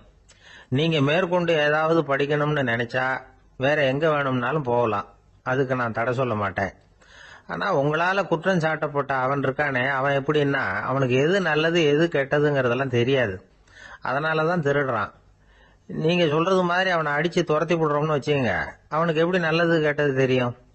அவனுக்கு அதை யாரு சொல்லி கொடுக்கறது? அதனால இங்கேயே இருக்கட்டும், அதுதான் சரி. இதுக்காக நீங்க எல்லாரும் என்னை விட்டுட்டு போனாலும் சரி, அவனை நான் விரட்ட மாட்டேன் அப்படின்னு விட்டாரான். இவ்வளவையும் திருடனை அந்த சீடன் கேட்டுக்கிட்டே இருந்திருக்கான். அவன் கண்கள்ல கண்ணீர். அப்படியே எழுந்திரிச்சு வந்தான். குரு காலில் விழுந்தான். அவன் கண்ணீர்ல அவனது தீமை கழுவப்பட்டது அப்படிம்பாங்க. அதாவது சீடர்களுக்கு அந்த குருவோட பெருமை அப்பதான் புரிஞ்சுதான். ஒரு நல்ல ஆசிரியர் இருக்காருன்னு வச்சுங்க, நல்லா படிக்கிற பையனுக்கு தான் பாடம் சொல்லி கொடுப்பேன்னா அது என்ன பெரிய விஷயமா? மோசமா படிக்கிறவனையும் மாத்தி காட்டுறேங்கிறது தான் பெருமை. இந்த காலத்து குரு ஒருத்தர் ஒரு ஆசிரமம் வச்சு நடத்திட்டு வந்தார். நிறைய பேர் தினம் வருவாங்க போவாங்க. ஒரு நாள் ஒருத்தன் வந்தான். அந்த குரு முன்னாடி போய் நின்னான். ஐயா, என்ன உங்க சீடனா ஏத்துக்கணும்னா. அந்த குரு நிமிர்ந்து பார்த்தார். உன்னுடைய நோக்கம் என்னன்னு கேட்டார். ஐயா, உங்ககிட்ட கொஞ்ச நாள் இருந்தேன்னா நல்ல பழக்க வழக்கங்களை கத்துக்கலாம். அதுக்கப்புறம் வெளியில போய் ஒரு நல்ல தொழில் தொடங்கி வாழ்க்கையில முன்னுக்கு வரணுங்கிறது தான் என்னோட நோக்கம் அப்படின்னா. நீ சொல்றது சரி, ஆனா உன்னால இங்க நல்ல பழக்க வழக்கங்களை கத்துக்க முடியலன்னு வச்சுக்கோ, அப்ப என்ன பண்ணுவேன் அப்படின்னு கேட்டார் அவர். அப்படி ஆச்சுன்னா என்ன, உங்களை மாதிரியே ஒரு ஆசிரமம் ஆரம்பிச்சு அதுக்கு குருவா இருந்துட்டு போறேன் அப்படின்னா. ஒரு மாணவனை பார்த்தேன். என்ன தம்பி படிப்புலாம் எப்படி இருக்குது அப்படின்னு விசாரிச்சேன். அவன் ரொம்ப அழுத்துக்கிட்டான். நான் நல்லா தான் சார் படிக்கிறேன், இருந்தாலும் புத்தியில சரியா ஏற மாட்டேங்குது சார் அப்படின்னா. சரி, இவனும் நம்ம ரகம்தான் அப்படின்னு சொல்லி முடிவு பண்ணிட்டோம். கல்வி கற்கக்கூடிய ஒரு மாணவன் சம்பந்தப்படுற புத்திகள் பல வகை. அதை பத்தி ஒரு பெரியவர் விளக்கி இருக்கிறார். மிருத்து புத்தின்னு ஒண்ணு இருக்குதான். மிருத்துன்னா மண்ணு. மண்ணால செவுறு கட்டுறோம்ல, மண் சுவர்ல ஆணி அடிக்கிறதும் சுலபம், அதை பிடுங்கி எடுக்கிறதும் சுலபம். அது மாதிரி சில பேர் குரு சொல்லி கொடுக்கறத சுலபமா கேட்டு தெரிஞ்சு வச்சுக்குவாங்க. கொஞ்ச நேரத்துல சுலபமா மறந்தும் போயிடுவாங்க. இது மிருத்து புத்தின்னு பேரு, மண் புத்தி. தாரு புத்தின்னு ஒண்ணு உண்டான். தாருன்னா மரம். அதுல பச்சை மரத்துல ஆணி அடிக்கிறது சுலபம், ஆனா அது எடுக்கிறது கஷ்டம். அது மாதிரி ஆசிரியர்கிட்ட இருந்து கேட்டதை கவனமா மனசுல பதிய வச்சுக்கிட்டு அதை மறக்காம இருக்கிறது தாரு புத்தி. பட்டை மரமா இருந்தா அதுல ஆணி அடிக்கிறதும் கஷ்டம், அடிக்கிற ஆணியும் சீக்கிரம் நழுவிடும். அது மாதிரி கேட்கிற விஷயம் மனசுல பதியறதும் கஷ்டம். அப்படியே பதிஞ்சாலும் அது நீடிச்சு இருக்கிறதும் கஷ்டம், கொஞ்ச காலத்துல மறந்துடும். இன்னொரு வகை புத்தி ஒண்ணு உண்டு, அதுக்கு பேரு சிலா புத்தின்னு பேரு. சிலான்னா கல்லு. ஒரு கருங்கல்லுல 4 துளைய போட்டு ஒரு துளையில உளிய வச்சு அடிச்சா மற்ற துளை வழியாவும் பிளந்து கல்லு 2 ஆயிடும். அது மாதிரி சந்தியான இடங்கள்ல குறிப்பா ஒரு பொருளை சொன்னா அதை வச்சுக்கிட்டு மற்றதையும் தெரிஞ்சுக்கிறது, அது சிலா புத்தின்னு பேரு. வேணு புத்தின்னா என்ன தெரியுமா? வேணும்னா மூங்கில். மூங்கில் கணுவுல ஒரு பக்கம் உளிய வச்சு அடிச்சா 2 பக்கமும் பிளந்துரும். அது மாதிரி ஒரு செய்தியை கேட்டுக்கிட்டு இருக்கிறப்பவே அதோட முன்பின் தொடர்களையும் தெரிஞ்சுக்கணும், அது வேணு புத்தி. தைல புத்தின்னு ஒன்று உண்டு. தைலம்ங்கிறது எண்ணெய். தண்ணியில ஒரு துளி எண்ணெயை விட்டா அது தண்ணி பூரா பரவி போடுதுல்ல, அது இப்படி பரவுறது மாதிரி ஆசிரியர் சுருக்கமா ஒரு கருத்தை சொன்னா அதை வச்சுக்கிட்டு பூரா விஷயங்களையும் தெரிஞ்சுக்கணும், அது தைல புத்தி. கற்பூர புத்தின்னு ஒன்று கேள்விப்பட்டிருக்கோம். அது எப்படின்னா, கற்பூரம் தீ பட்ட உடனே பிடிச்சிக்கும். ஆசிரியர் சொன்ன உடனே நுண்ணறிவோட பாடங்களை புரிஞ்சுக்கிறது இந்த வகை புத்தி. கரி புத்தின்னு ஒண்ணு. அது எப்படின்னா, கரியில நெருப்பை வச்சு விசிறிய பிறகு அதுக்கப்புறம் அது கறி நெருப்பாகும். அது மாதிரி காலம்பரை சாயந்தர வேலைகள்ல ஆசிரியர் பாடம் சொல்லி கொடுப்பார், அதை கொண்டு புரிஞ்சுக்கிறது இந்த வகை. கதலித்தண்டு புத்தின்னு ஒன்று சொல்லுவாங்க. கதலிங்கிறது வாழை மரம். வாழைத்தண்டுல தீ வைக்கிறது எவ்வளவு சிரமமோ அவ்வளவு சிரமத்தோட கல்வி கற்கிறது கதலித்தண்டு புத்தி. இதை தவிர இன்னும் சில வகையான மாணவர்களை கூட அடையாளம் காட்டுறாங்க. ஆசிரியர் சொன்னதுல நல்லதை மட்டும் எடுத்துக்கிறவன் அன்னம். ஆசிரியர் கிடைச்ச இடத்துல பாடத்தை கேட்டுக்கிட்டு பிறகு தனியா உட்காந்து சிந்திக்கிறவன் பசு. பசுமாடு அப்படித்தானே, புல்லு கண்ட இடத்துல மேயும், அதுக்கப்புறம் நிதானமா அசை போட்டுக்கும். ஆசிரியர் சொன்னதை தவிர வேற எதையும் சொல்ல முடியாதவன் கிளி. பல இடங்கள்ல பாடங்கள் கேட்டு கடைசியில ஒன்னும் புரியாம போறவன் ஆடு. ஆடு ஒரு செடியில வயிறார மேயாது, ஒரே செடியில இக்கரைக்கு அக்கறை பச்சைன்னு அங்கேயும் இங்கேயும் அலைஞ்சிக்கிட்டே இருக்கும். சில பேருக்கு எருமைன்னு பேரு. எருமை எப்படின்னா குளத்து நீரை கலக்கி தான் குடிக்கும். அது மாதிரி ஆசிரியர் மனசை நோக செய்து பயில்கிற மாணவர்கள்லாம் இந்த ரகம். இவ்வளவுலாம் இருந்தாலும் இந்த காலத்து மாணவர்கள்லாம் ஒரு தனி ரகம். ஒரு ஆசிரியர் வகுப்புல பாடம் நடத்திக்கிட்டு இருந்தார். இலக்கண வகுப்பு. இறந்த காலம், நிகழ்காலம், எதிர்காலம், past tense, present tense, future tense, இதை பத்திலாம் பாடம் நடத்துறார். எல்லாம் சொல்லி கொடுத்துட்டு இப்ப நான் ஒரு வாக்கியம் சொல்லுவேன், அது என்ன காலம் அப்படிங்கறத நீங்க சொல்லணும்னார் ஆசிரியர். சரி, நாங்க மாணவர்கள்லாம், நான் நாளைக்கும் பாடம் நடத்த போகிறேன், இது என்ன காலம் அப்படின்னு கேட்டார் ஆசிரியர். அதாவது நான் நாளைக்கும் பாடம் நடத்த போகிறேன், இந்த வாக்கியம் என்ன காலம்னு கேட்டார். ஒரு பையன் மெதுவா எழுந்திரிச்சு சொன்னான், இது எங்க போதாத காலம் சார் அப்படின்னு சொல்லிவிட்டு உட்காந்துட்டானா. ஒருத்தர் குதிரை ரேஸுக்கு போனார், பணம் கட்டினார், தோத்து போயிட்டார். மறுபடியும் போனார், பணம் கட்டினார், தோத்து போனார். அடுத்த தடவையும் பணம் கட்ட போனப்போ அவரை தடுத்து கேட்டோம், ஏன் சார் ஏற்கனவே விட்டது போதாதா, இன்னமும் இருக்கிறத விடணுமா அப்படின்னு கேட்டோம். விட்டதையெல்லாம் மொத்தமா எடுக்க வேணாமா சார், அதுக்காக தான் தொடர்ந்து பணம் கட்டுறேன்னாரு அவரு. இவரை திருத்துறது ரொம்ப கஷ்டம். இது ஒரு மனநோய். மனநோய்கள்ல பல வகை உண்டு. மனநோய்கள் பிரிவு அட்டவணையில சூதாட்டம்ங்கிறது அவதியுறும் நோய் அப்படிங்கிற தலைப்புல வருது. சூதாட்டம் 2 வகைப்படும்னு சொல்றாங்க உளவியல் நிபுணர்கள். ஒரு வகை எப்படின்னா, நண்பர்களோட சேர்ந்துகிட்டு மகிழ்ச்சியும் கிளர்ச்சியும் அடையறதுக்காக ஈடுபடுறது. பிரச்சனைகளை தீர்க்கறதுல ஒரு ஆர்வம், கேளிக்கைக்காக கொஞ்சம் விட்டு பிடிக்கிறது அப்படிங்கிற மனுஷனுடைய அடி மனசுல உள்ள விபரீத பிணைய சுபாவம், இதெல்லாம் அதுக்கு காரணம். இன்னொரு வகை எப்படின்னா, சூதாட்டத்துல ஈடுபட்டு ஒரு கட்டாய நிலைமைக்கு ஆளாயிடுறது. ஈடுபடு அப்படின்னு மனசு ஒரு வெறித்தன்மையை தூண்டிக்கிட்டே இருக்கும். இப்படிப்பட்டவங்களுக்கு நாம தோத்துக்கிட்டு இருக்கோம்ங்கிறது தெரியும், நாம ஜெயிக்கிறதுக்கான சந்தர்ப்பம் இல்லைங்கிறதும் தெரியும். இதனால நமக்கும் கஷ்டம், நம்ம சுத்தி இருக்கிறவங்களுக்கும் கஷ்டங்கிறதும் புரியும். அப்படி இருந்தும் சூதாடுவாங்க. இதுக்கு காரணம் சூதாடியின் பகற்கனவு அப்படிங்கிறாங்க நிபுணர்கள். இந்த நிலைமைக்கு கட்டாய சூதாட்டம் அல்லது நிர்பந்த சூதாட்டம் அப்படின்னு பேர் வச்சிருக்கிறாங்க. இப்படிப்பட்ட ஆசாமி இருக்கிறது பூரா விட்டுருவான், கடன் வாங்குவான், திருடுவான், இருந்தாலும் என்னைக்காவது ஒரு நாள் ஜெயிச்சிருவேன் அப்படின்னு சொல்லிக்கிட்டே இருப்பான். விட்டதை எடுத்துருவேங்கிற ஒரு நம்பிக்கை சுடர் அவனுக்குள்ள எரிஞ்சுக்கிட்டே இருக்கும். இவனை மனநோயாளி அப்படின்னு சொல்லிட முடியாதான். என்ன காரணம்னா, இது மாதிரி ஆளுங்க கிட்ட மன போராட்டமோ கவலையோ பதட்டமோ இருக்கிறது இல்ல. சில விசேஷமான குணங்கள் இவங்க கிட்ட உண்டு. எதிர்ப்பு உணர்ச்சி, சிறுபிள்ளைத்தனம், சட்ட திட்டங்களையும் சம்பிரதாயங்களையும் உடத் தெரியாத மனப்போக்கு, பொறுப்பில்லாத தன்மை, நெறி தவறி நடக்கிறது எல்லாம் இவங்ககிட்ட உண்டு. ஆனா வெளிப்பார்வைக்கு ரொம்ப சிநேகமா இருப்பாங்க, அன்பா இருப்பாங்க. அப்படி இருக்கிறதாக காட்டிக்குவாங்க. ஆதாயம், சுயலாபம் இதெல்லாம் கருதி தான் பழகுவாங்க. இவங்க கேட்கறப்ப நாம பணம் கொடுக்கலன்னு வச்சுக்கோங்க, நம்மளை கை விட்டுருவாங்க. நம்ம மேல அவாண்டமா பழி சுமத்துறது கூட தயங்க மாட்டாங்க. தங்களுடைய சூதாட்ட நடவடிக்கைகளுக்கு சாதகமான காரணங்களை சொல்லிட்டு இருப்பாங்க.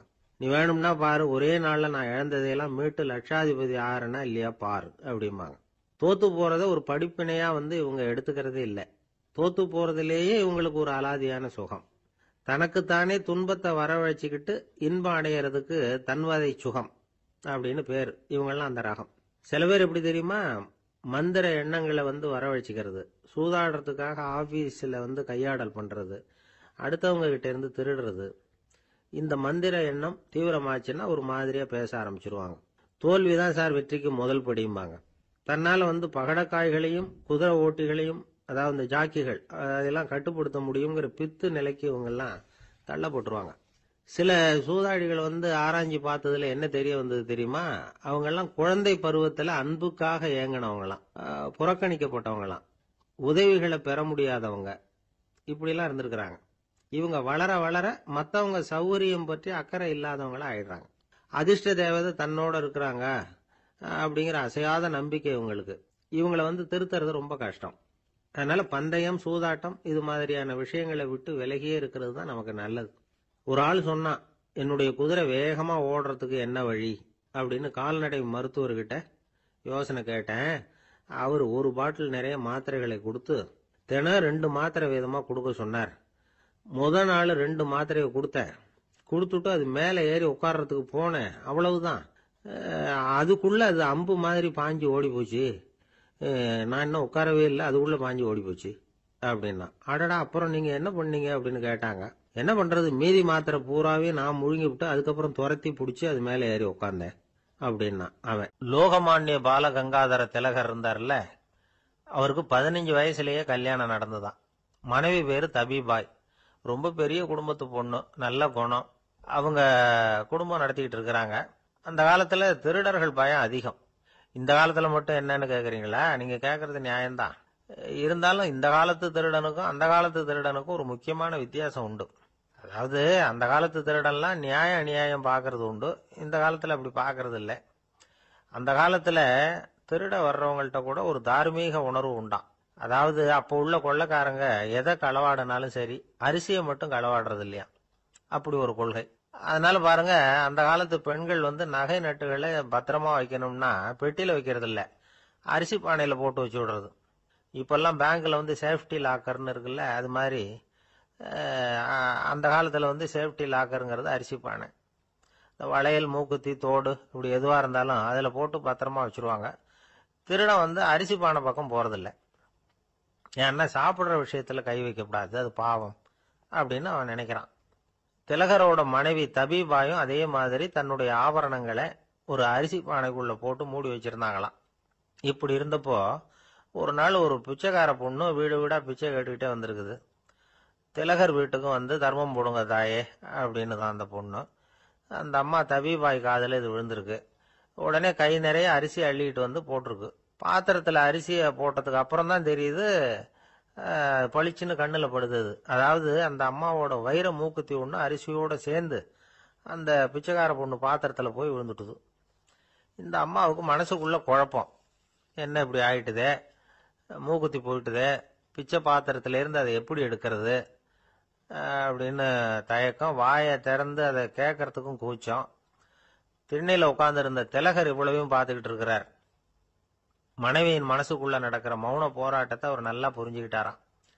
மனைவியை பார்த்து சொன்னாராம், தபிபாய், இது தெய்வ சம்மதம். அவளுக்கு சேர வேண்டிய மூக்குத்தி அவகிட்ட போயிட்டுது. பிச்சை பாத்திரத்துல விழுந்த மூக்குத்தியை எடுக்க வேணாம் அப்படின்னாராம். சரின்னு சொல்லிவிட்டு மேற்கொண்டு எதுவும் சொல்லாம அந்த அம்மா வீட்டுக்குள்ள போயிட்டாங்களாம். இந்த காலத்துல எல்லாம் அது மாதிரி நடக்குமா? வெறும் அரிசியை போட்டுட்டு விவகாரம் பண்ணிட்டு இருக்க மாட்டோமா? ஒரு பெரிய மனுஷன் வீட்டுக்கு ஒரு பிச்சைக்காரன் வந்தான். ஐயா, நாங்க பிச்சைக்காரங்கள்லாம் சேர்ந்து ஒரு சங்கம் வச்சிருக்கிறோம், அதுக்கு நிதி சேர்க்கிறோம், அதுக்கு ஒரு 100 ரூபா கொடுத்தீங்கன்னா எங்களுக்கு பெரிய உதவியாக இருக்கும் அப்படின்னானா. அதெல்லாம் ஒன்றும் கொடுக்க முடியாது போ அப்படின்னாராம் அவர். அப்படின்னா ஒரு 50 ரூபாயாவது கொடுங்களேன் அப்படின்னு இருக்கான். அதுவும் முடியாதுன்னு சொல்லிவிட்டார். 25 ரூபா அப்படின்னு இருக்கான். எதுவும் முடியாது அப்படின்னாராம். சரிங்க, இவ்வளவு பெரிய வீட்டுக்கு வந்துட்டு வெறுங்கையோட திரும்புறது நல்லா இருக்காது, அதனால சும்மா ஒரு 1 ரூபா மட்டுமாவது கொடுங்க அப்படின்னு இருக்கான் அவன். ஒரு பைசா கூட என்கிட்ட கிடையாது அப்படின்னு விட்டாரான் இவர். அப்படின்னா நீங்க ஒரு காரியம் பண்ணுங்களேன் அப்படின்னானா அவன். என்ன செய்யணும் அப்படின்னு இருக்கார். எங்க சங்கத்துல நீங்களும் ஒரு மெம்பரா சேர்ந்துருங்க அப்படின்னா. ஒரு ஆளை அடையாளம் கண்டுபிடிக்கணும்னா அதுக்கு சுலபமான வழி என்ன? முகத்தை பார்த்து கண்டுபிடிக்கிறது தான். ஆனா மனுஷன் தப்பு பண்ண ஆரம்பிக்கும் பொழுது அவனை கண்டுபிடிக்கிறதுக்கு வேற வழிகளை தான் கையாள வேண்டியிருக்கு. கைரேகை அதுக்கு ரொம்ப உபயோகப்படுது. கைரேகைகள் ஒருத்தருக்கு இருக்கிறது மாதிரி இன்னொருத்தருக்கு இருக்கிறது இல்லை. பல் வரிசையும் அப்படிதான். ஏமாத்துறவங்க அதிகமா போனா இருக்கிறவங்க எச்சரிக்கையா இருக்க வேண்டியிருக்குது. பயோமெட்ரிக்ஸ் அப்படிங்கிறது ஒரு பெரிய தொழில்நுட்பம். இதை உபயோகப்படுத்தி சில பாதுகாப்பு உத்திகளை எல்லாம் உருவாக்கி இருக்கிறாங்க அமெரிக்காவில். வீட்டுக்கு சொந்தக்காரர் குரல் கொடுத்தா கதவு திறக்கும், அல்லது அவர் கை வச்சா கதவு திறக்கும். மற்றவங்க யாரு என்ன பண்ணாலும் கதவு திறக்காது. இது ஒரு முறை. அவரோட குரல் அல்லது கைரேகை ஒரு எலக்ட்ரானிக் சாதனத்துல ஏற்கனவே பதிவு பண்ணப்பட்டிருக்கும். இவர் குரல் கொடுக்கறப்போ அல்லது கையை வைக்கிறப்போ அதை ஒப்பிட்டு பார்த்து சரியா இருந்தா கதவு திறக்கிறது மாதிரி ஒரு ஏற்பாடு. இதே மாதிரி ஒருத்தரோட விழித்திரையில உள்ள இரத்த குழாய் அமைப்பு பாருங்க, அது கூட ஒருத்தருக்கு இருக்கிறது மாதிரி இன்னொருத்தருக்கு இருக்கிறது இல்லை. அதனால அதை வச்சு அடையாளம் கண்டுபிடிக்கக்கூடிய சாதனங்களும் இப்ப பழக்கத்துக்கு வந்தாச்சு. கைரேகையை ஒப்பிடுற சாதனத்தை விட விழித்திரை இரத்த குழாய் அமைப்பை அடையாளம் காணுற சாதனம் இருக்கு பாருங்க, இது ரொம்ப நுட்பமானது. இது நம்ப தகுந்தது. ஒரு ஆளை அடையாளம் கண்டுபிடிக்கிறதுக்கு இது எடுத்துக்கிற நேரம் 1 வினாடி தான். ஒரு கருவி இருக்கும், அதுல உள்ள ஒரு சிறு துளையில கண்ணை வச்சு பார்க்கணும். உடனே இந்த சாதனம் குறைந்த சக்தி உள்ள இந்த அகசிவப்பு ஒளியை பாய்ச்சி அவரது விழித்திரையின் இரத்த குழாயை ஆராய்ச்சி பண்ணி ஏற்கனவே அதோட நினைவு பெட்டகத்துல பதிவு பண்ணி வச்சிருக்கிறோமே அந்த அமைப்புகளோட இதை ஒப்பிட்டு பார்த்து சரியான ஆள் தானா இல்லையா அப்படின்னு அடையாளம் காட்டிவிடும். குரலை வச்சு அடையாளம் கண்டுபிடிக்கிறதும் இந்த பயோமெட்ரிக்ஸ் முறைகள்ல ஒண்ணு. ஒரு நபரோட குரல்ல டிஜிட்டல் குறியீடுகளை மாத்தி பதிவு பண்ணிக்கிட்டு மீண்டும் அதே குரலை இனம் காணக்கூடிய சாதனங்கள் ஏற்கனவே அமெரிக்காவில எல்லாம் விற்பனைக்கு வந்தாச்சு. ஒரு ஆளுக்கு ஜலதோஷம் பிடிச்சிருந்தா கூட அந்த சாதனம் சரியாவே கண்டுபிடிச்சிருமா. குரலை மாத்தி பேசுறவங்க கூட இந்த கருவியை ஏமாத்த முடியாது. இதை ஆஸ்பத்திரிகள், வங்கிகள்ல உள்ள இரும்பு பெட்டக காப்பறைகள் இங்கெல்லாம் உபயோகப்படுத்தலாம். குழந்தைகள் உள்ள இடங்களுக்கு இது ரொம்ப உபயோகப்படும். கதவு பூட்டிக்கிட்டுதுன்னு வச்சுக்கோங்க, கதவை திறக்கிறதுக்கு சாவி உபயோகப்படுத்த தெரியாத குழந்தைகள் குரல் எழுப்பிய கதவை திறந்துட முடியும். எதிர்காலத்தில் இந்த பயோமெட்ரிக்ஸ் முறை இன்னும் பல ஆச்சரியங்களை ஏற்படுத்தும் அப்படின்னு எதிர்பார்க்கறாங்க. ஸ்டியரிங்கை தொட்டதுமே காரு ஸ்டார்ட் ஆயிடும், சாவி வேண்டியதில்லை. காரு சொந்தக்காரர் தொட்டாதான் ஸ்டார்ட் ஆகும், வேற யாராவது தொட்டா ஸ்டார்ட் ஆகாது. ஒரு மனுஷனோட நடை, அவர் டைப்ரைட்டரை தொடுகிற விதம், இதையெல்லாம் வச்சு கூட ஆளை அடையாளம் காணக்கூடிய தொழில்நுட்பம் வரலாம். என்னதான் தொழில்நுட்பம் வளரட்டும், குடும்பத்துக்குள்ள நடக்கிற திருட்டுகளை கண்டுபிடிக்கிறது ரொம்ப கஷ்டம். ஒரு வீட்டுல பெட்டியில இருந்த பணம் காணாம போச்சு. வீட்டுக்காரரோ அல்லது பையனோ தான் எடுத்திருக்கணும்.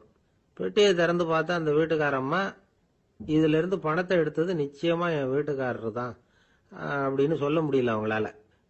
யோசிச்சாங்க. என்னம்மா இப்படி யோசிக்கிறீங்களேன்னு கேட்டிருக்காங்க. நிச்சயமா இந்த பணத்தை எடுத்தது என் வீட்டுக்காரர் இல்லை அப்படின்னு உறுதியா சொல்லிவிட்டாங்க அந்த அம்மா. இது கேட்டவங்களுக்கு ரொம்ப ஆச்சரியமா இருந்தது. அந்த வீட்டுக்காரருக்கு இது ரொம்ப பெருமையா இருந்தது. அது எப்படி அவ்வளவு கரெக்டா சொல்றீங்க அப்படின்னு கேட்டிருக்கிறாங்க. அப்போ அந்த அம்மா சொல்லிச்சான், பெட்டியில இன்னும் கொஞ்சம் பணம் மிச்சம் இருக்குது, இவர் எடுத்திருந்தாருன்னா அப்படி மிச்சம் வச்சிருக்க மாட்டார், அதனாலதான் அப்படி சொன்னேன் அப்படின்னாங்க. அந்த காலத்துல எல்லாம் படிக்கிறதுங்கிறது எப்படி தெரியுமா? குருகுல வாசம் செஞ்சு படிக்கணும். ஆசிரியருங்கிறவர் ஆசிரமத்தில் இருப்பார். அங்க போய் அவருக்கு தொண்டுகள் செய்யணும். துணிகள்லாம் துவைச்சு போடணும். தூங்கும்போது காலை பிடிச்சி விடணும். புழுக்கமா இருந்தா விசிறி மட்டை எடுத்து விசிறணும். அப்படியே அப்பப்ப அவர் சொல்லி கொடுக்குற பாடத்தையும் கத்துக்கணும். அவர் சொல்லி கொடுக்குற பாடங்களை ஓலைச்சுவடிகள்ல எழுதிக்கணும். இதுதான் குருகுல வாசம்ங்கிறது. இப்ப மாதிரிலாம் கிடையாது. ஆக குருகுல வாசம்ங்கிறது மனசையும் பண்படுத்தும், அறிவையும் பண்படுத்தும். அப்படி ஒரு பயிற்சி அது. அந்த காலத்துல பஞ்சபாண்டவர்கள் ஒரு குருகுலத்துல படிக்க போனாங்களாம். ஏற்கனவே அங்க ஒரு 15 பேர் இருந்திருக்கிறாங்க. இவங்களையும் சேர்த்து மொத்தம் 20 பேர். எல்லாரும் ரொம்ப ஆர்வத்தோட அங்க தங்கி படிச்சுக்கிட்டு இருக்கிறாங்க. 2 வருஷம் ஓடி போச்சு. எல்லாரும் ஊருக்கு திரும்ப வேண்டிய நேரம். ஆசிரியர் ஒவ்வொருத்தரா கூப்பிட்டார். இது வரைக்கும் என்ன கத்துக்கிட்ட அப்படின்னு கேட்டார். அவங்க தாங்கள் எழுதி வச்சிருந்ததை சொன்னாங்க, கத்துக்கிட்டதை சொன்னாங்க. அங்க படிக்க வந்தவங்க எல்லாருமே புத்திசாலிகள். அது மட்டும் இல்ல, பல பேர் அரச குடும்பத்தை சேர்ந்தவங்க, இளவரசர்களாக வேற இருக்கிறவங்க. அதனால அவங்க கிட்ட அபாரமான கல்வி அறிவை எதிர்பார்த்தார். ஒருத்தன் வந்தான், தான் எழுதி வச்சிருந்த சரித்திர பாடம் பூராவையும் படிச்சு காட்டினான். இன்னொருத்தன் வந்தான், தான் எழுதி வச்சிருந்த பூகோள பாடம் பூராவையும் படிச்சு காட்டினான். இப்படி ஒவ்வொருத்தரா அவங்க படிச்சது என்னங்கிறத படிச்சு காட்டிட்டு போனாங்க. கடைசியா தர்மர் வந்தார். பேசாம நிக்கிறார். தன் கையில் இருந்த ஓலைச்சுவடி கேட்டா அவர் பிரிக்கவே இல்லை. ஆசிரியர் இவர்கிட்ட தான் அதிகமா எதிர்பார்த்தார். ஆனா இவரும் பேசாம நின்றுட்டு இருக்கிறார். நீ என்ன கத்துக்கிட்ட சொல்லு, ஓலைச்சுவடியை பிரிச்சு படினார் அந்த முனிவர். தர்மர் அசையவே இல்லை. மெதுவா சொன்னார், ஐயா, நான் கத்துக்கிட்டது ஒன்னே ஒண்ணுதான். அதுதான் வாழ்க்கையில எனக்கு ரொம்ப முக்கியமான பாடமா அமையும் அப்படின்னார்.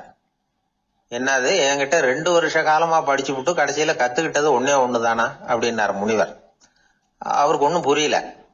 மற்ற மாணவர்களை விட இவர் பண்புகள்ல உயர்ந்தவர், அறிவுல சிறந்தவர், வயசுல முதிர்ந்தவர். இவரே இப்படி சொன்னா மத்தவங்க நிலைமை என்னத்துக்கு ஆறுது? அவங்க ரொம்பவும் கெட்டு போயிடுவாங்களே அப்படின்னு அவர் யோசனை பண்ணார். தர்மா, நல்லா யோசனை பண்ணி பதில் சொல்லு. 2 வருஷமா நீ கத்துக்கிட்டது என்ன அப்படின்னு தானே நான் கேக்குறேன். அத கொஞ்சம் யோசனை பண்ணி சொல்லுன்னாரு முனிவர் கொஞ்சம் கோபமா. தர்மர் முகத்துல எந்த மாறுதலுமே இல்ல. இல்லையா, 2 வருஷமா நான் கத்துக்கிட்ட முக்கியமான பாடம் ஒன்னே ஒண்ணுதான்னார். இப்போ அந்த முனிவருக்கு கோபம் அதிகமா வந்துடுச்சு. ஏப்பா, உனக்கு வெக்கமா இல்லையா? உன்னை விட வயசுல குறைஞ்சவங்க எவ்வளவு பாடம் கத்துக்கிட்டு இருக்கிறாங்க, எவ்வளவு விரிவா அவங்க படிச்சு காட்டினாங்க. நீயும் கூட நிறைய குறிச்சு வச்சிருக்கிற போல இருக்கு, அதை ஏன் பிரிச்சு படிக்க கூடாது அப்படின்னார். ஐயா, நான் சொல்றது உங்களுக்கு ஏமாற்றமா இருந்தா என்ன மன்னிக்கணும். நான் ரொம்ப முக்கியமா கத்துக்கிட்டு இருக்கிறது ஒன்னே ஒண்ணுதான், மத்த எதையும் சொல்றதுக்கு விரும்பலன்னார். மாணவர்கள்லாம் சிரிச்சுட்டாங்க. முனிவருக்கு கோபம் அளவுக்கு மீறி வந்துட்டு ஓங்கி அரைஞ்சு விட்டார் தர்மரை அவர் கண்ணத்துல. தர்மர் கண்ணை செவந்து போட்டுது, கண்கள் கலங்கி போச்சு. ஆனாலும் அவர் அமைதியை இழக்கல, தலை குனிஞ்சு நிக்கிறார். இவருடைய புடிவாதம் முனிவருக்கு இன்னும் ஆத்திரத்தை உண்டாக்கி விட்டது. இன்னொரு கண்ணத்திலே அரைஞ்சார். எல்லாரும் பயந்து போய் அமைதியா நின்றுட்டு இருக்கிறாங்க. முனிவர் கத்துறார், அப்படி நீ கத்துக்கிட்ட அந்த முக்கியமான பாடம் தான் என்ன, அதையாவது சொல்லு அப்படின்னார். ஐயா, அதை மட்டும் ஒரு ஓலைச்சுவடியில தனியா குறிச்சு வச்சிருக்கிறேன், இந்தாங்க, இதை நீங்களே படிச்சு பாருங்கன்னார். தர்மர் ஓலைச்சுவடியை நீட்டினார். முனிவர் அதை வாங்கி பிரிச்சார், சத்தம் போட்டு படிச்சார். என்ன எழுதியிருக்காருன்னா, எப்படிப்பட்ட சோதனை ஏற்பட்டாலும் நிதானம் இழந்து கோபத்துக்கு ஆளாக கூடாது அப்படின்னு. இதான் அந்த ஓலைச்சுவடியில அவர் எழுதி வச்சிருந்தது. அந்த ஒரு கணத்திலேயே முனிவரும் எல்லா மாணவர்களும் தர்மரை புரிஞ்சுக்கிட்டாங்களாம். அவர் கத்துக்கிட்டது ஏட்டு சுரக்கா இல்ல, வாழ்க்கையில பயன்படக்கூடிய முக்கியமான அனுபவ பாடம். முனிவர் கண்கள்ல கண்ணீர். தர்மர் அன்போட கட்டி தழுவிக்கிட்டார். அப்புறம் சொன்னார், தர்மா, என்ன மன்னிச்சுரு, நீ மாணவன் இல்ல, ஆசிரியன். நான் இதுவரைக்கும் தெரிஞ்சுக்காத அனுபவ பாடத்தை நீ இப்ப எனக்கு கத்து கொடுத்துட்ட அப்படின்னு சொன்னாராம். அதனால நிதானம் தவறக்கூடாதுங்கிறது ரொம்ப முக்கியமான ஒரு செய்தி. ஒரு ஆசிரியர் மாணவனை ஒரு கண்ணத்துல ஓங்கி அரைஞ்சுட்டார். இவன் நிதானம் தவறல, அமைதியா நின்றுகிட்டு இருந்தான். அவர் ஒரு தடவை அரைஞ்சதும் எப்படி உன்னால நிதானம் தவறாம இருக்க முடிஞ்சுது அப்படின்னு கேட்டாங்க நண்பர்கள். அவன் சொன்னான், நான் நிதானம் தவறி இருந்தா எங்க வாத்தியார் இன்னொரு கண்ணத்திலயும் அரைஞ்சிருப்பார், அது அதை விட பலமா இருக்கும், அதனாலதான் நான் அப்படி இருந்தேன் அப்படின்னு நானா. ஆக நாம தெரிந்து கொள்ள வேண்டியது, வாழ்க்கையில நிதானம் தவறாமல் இருக்க வேண்டும். அதுதான் வெற்றியின் ரகசியம். இப்பெல்லாம் நம்ம ஊர்ல மாமியார் மருமகள் ஒருத்தர் நல்லா புரிஞ்சுக்கிட்டு நல்ல விதமா தான் இருக்கிறாங்க பல இடத்துல. அதனால நான் இப்ப சொல்ல போற கதையை கேட்டுவிட்டு இந்த காலத்துல அவ்வளவு மோசமா யாரு சார் நடந்துக்கிறாங்க அப்படின்னு கேட்டு யாரும் சண்டைக்கு வரக்கூடாது. இன்னொரு உண்மையையும் சொல்லிவிடுறேன். அதாவது இந்த கதையை நமக்கு எழுதி அனுப்பி இருக்கிறதே கொஞ்ச நாள்ல மருமகளாகவும் அதுக்கப்புறம் கொஞ்ச காலத்துல மாமியாராகவும் ஆக போற ஒரு நேயர் தான். சரி, இந்த கதைக்கு வருவோம். அதாவது ஒரு சின்ன குடும்பம், அந்த வீட்டுல மாமியார் ஆட்சி, அவங்க வச்சதுதான் சட்டம். புள்ளையண்டான் எப்படின்னா அம்மா சொல்றதையும் கேட்டுக்குவான், மனைவி சொல்றதையும் கேட்டுக்குவான், நமக்கு என்னத்துக்கு வம்புங்கிற டைப். மருமகள் பேர்ல குறை கண்டுபிடிக்கிறதுலயே அந்த மாமியாருக்கு ஒரு சுவாரஸ்யம். சின்ன சின்ன விஷயத்துல எல்லாம் குத்தம் கண்டுபிடிச்சுக்கிட்டே இருக்கிறாங்க. பொதுவா எல்லாரும் எப்படின்னா ஏதாவது ஒரு காரணத்துக்காக சண்டை போட்டுக்கிட்டு இருப்பாங்க. அந்த அம்மா எப்படின்னா ஏதாவது ஒரு சண்டையை போடுறதுக்காக காரணத்தை தேடிட்டு இருப்பாங்க. அப்படி ஒரு மனசு. அந்த மருமக பொண்ணு பாவம் பயந்து பயந்து ஒவ்வொரு காரியமும் செஞ்சுக்கிட்டு வந்தது. இப்படியே பல வருஷம் ஓடி போட்டுது. அந்த மாமியாருக்கும் ரொம்ப வயசாயிட்டுது. இருந்தாலும் அந்த பழைய சுபாவம் மட்டும் மாறவே இல்லை.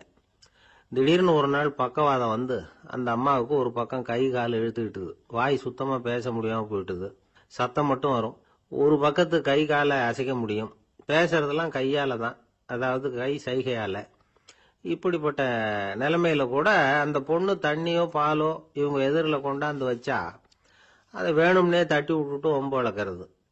அதுக்கப்புறம் அந்த பொண்ணு தரையை சுத்தப்படுத்தும்ல, அதை பார்த்து ரசிக்கிறது. இருந்தாலும் அந்த பொண்ணு இதையெல்லாம் பெருசுப்படுத்தாம ரொம்ப பொறுமையா தான் இருந்தது.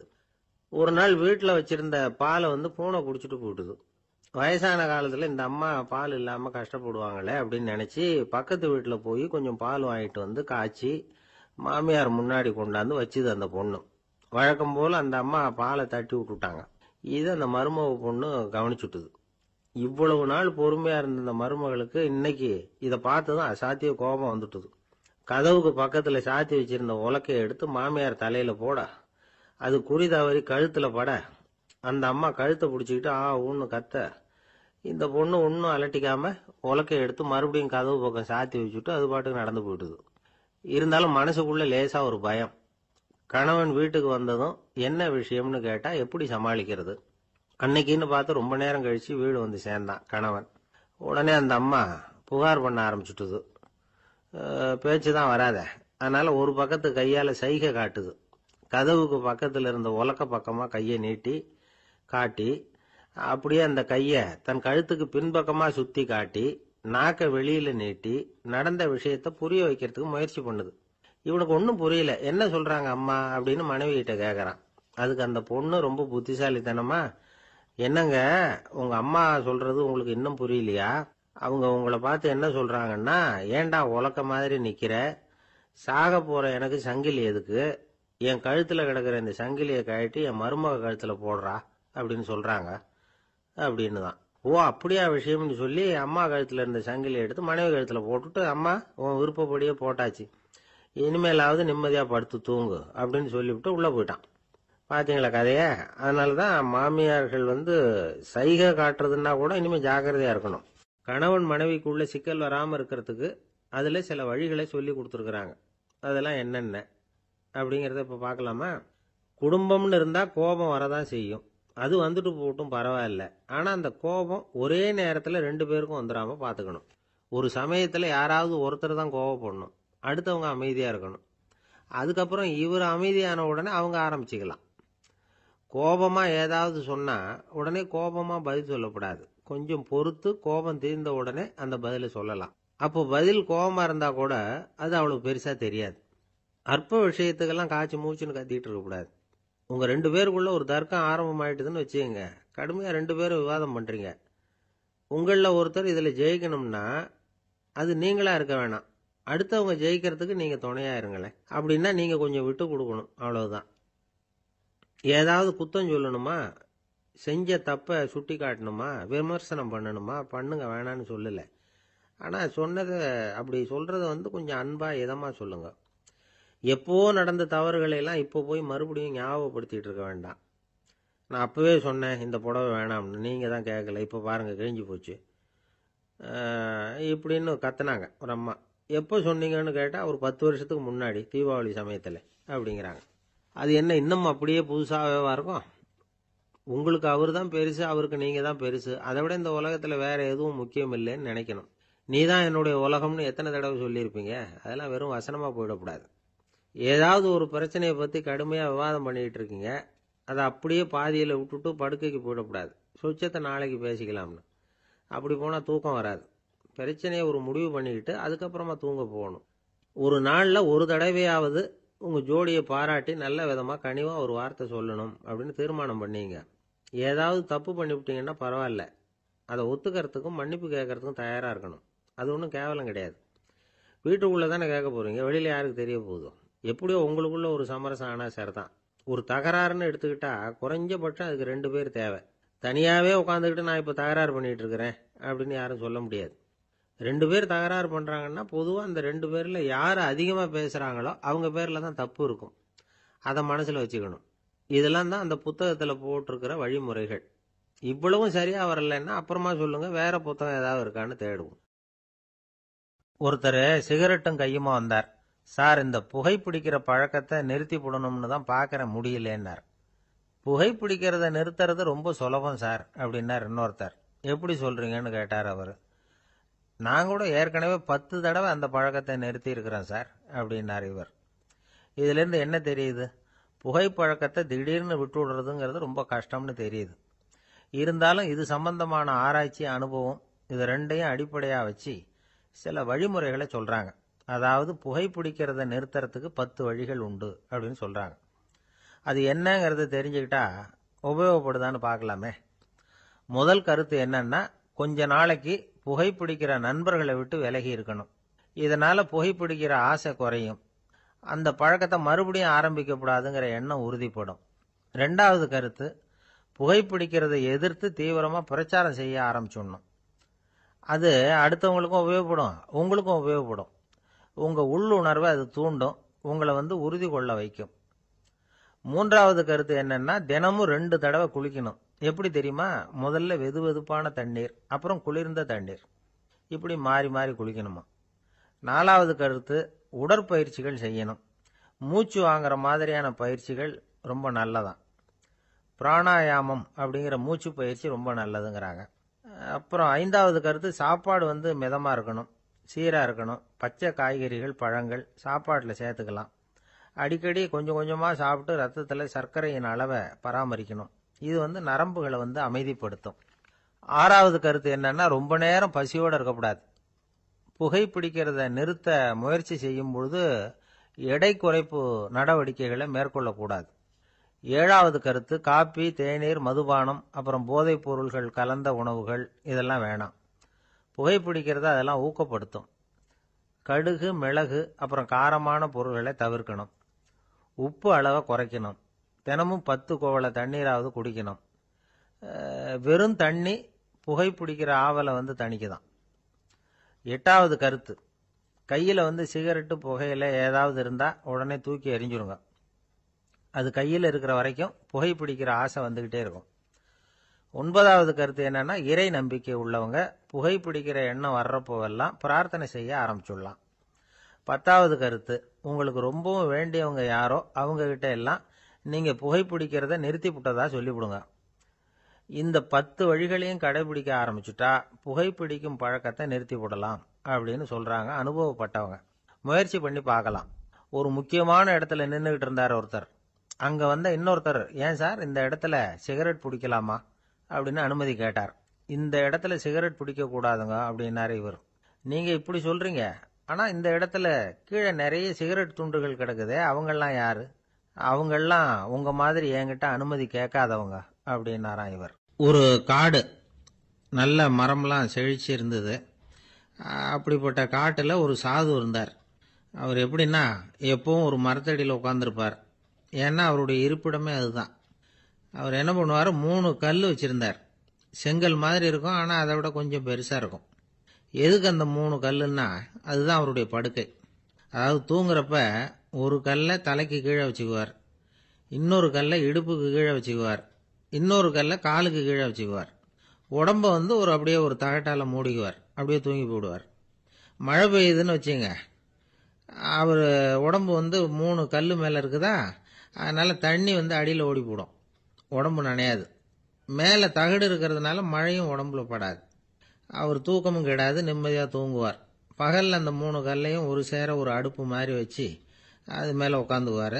அதனால் பாம்பு, பூச்சி எதுவும் அவரை தொந்தரவு பண்ணுறதில்ல. அது பாட்டுக்கு நடந்து போயிடும். அவர் பாட்டுக்கு நிம்மதியாக இருப்பார். யாராவது எதையாவது கொண்டுகிட்டு கொடுத்தா அதை வாங்கி சாப்பிடுவார், அவ்வளவுதான்.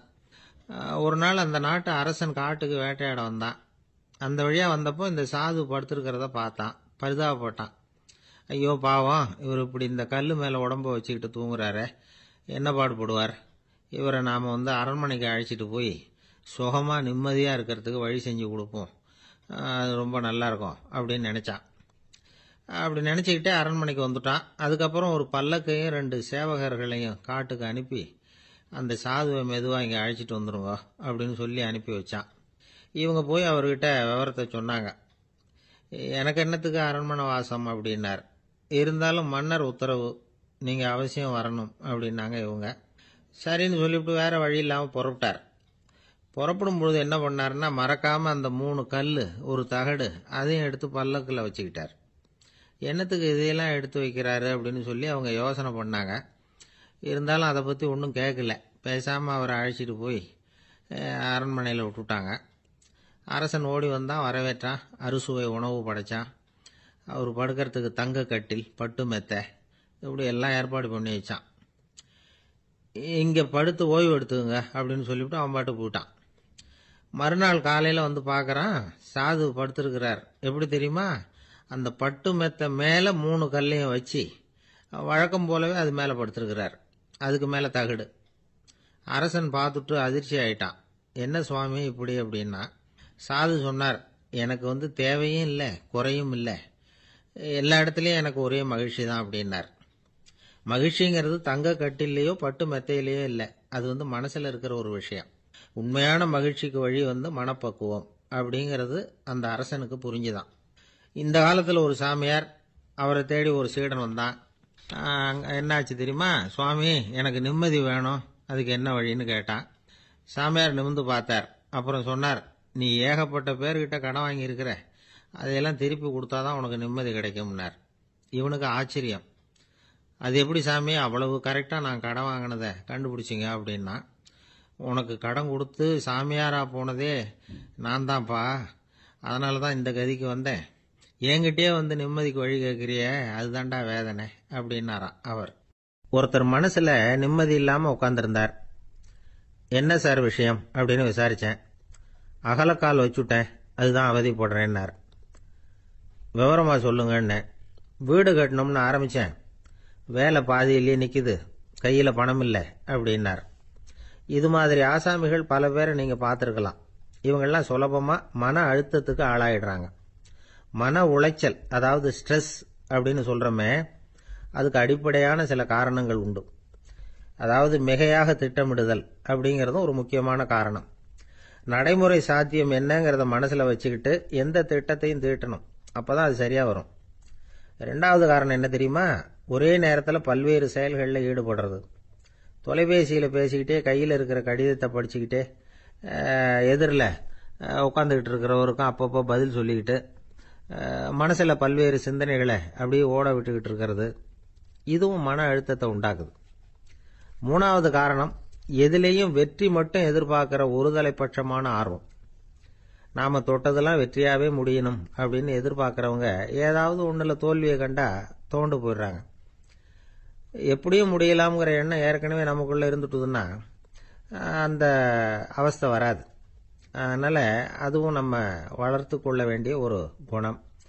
மன உளைச்சல் ஏற்படுறதுக்கு இன்னொரு காரணம், எதையும் வேகமாக செஞ்சுடணும் அப்படிங்கிற துடிப்பு. அந்த துடிப்பே மனசை அழுத்த ஆரம்பிச்சிடும்.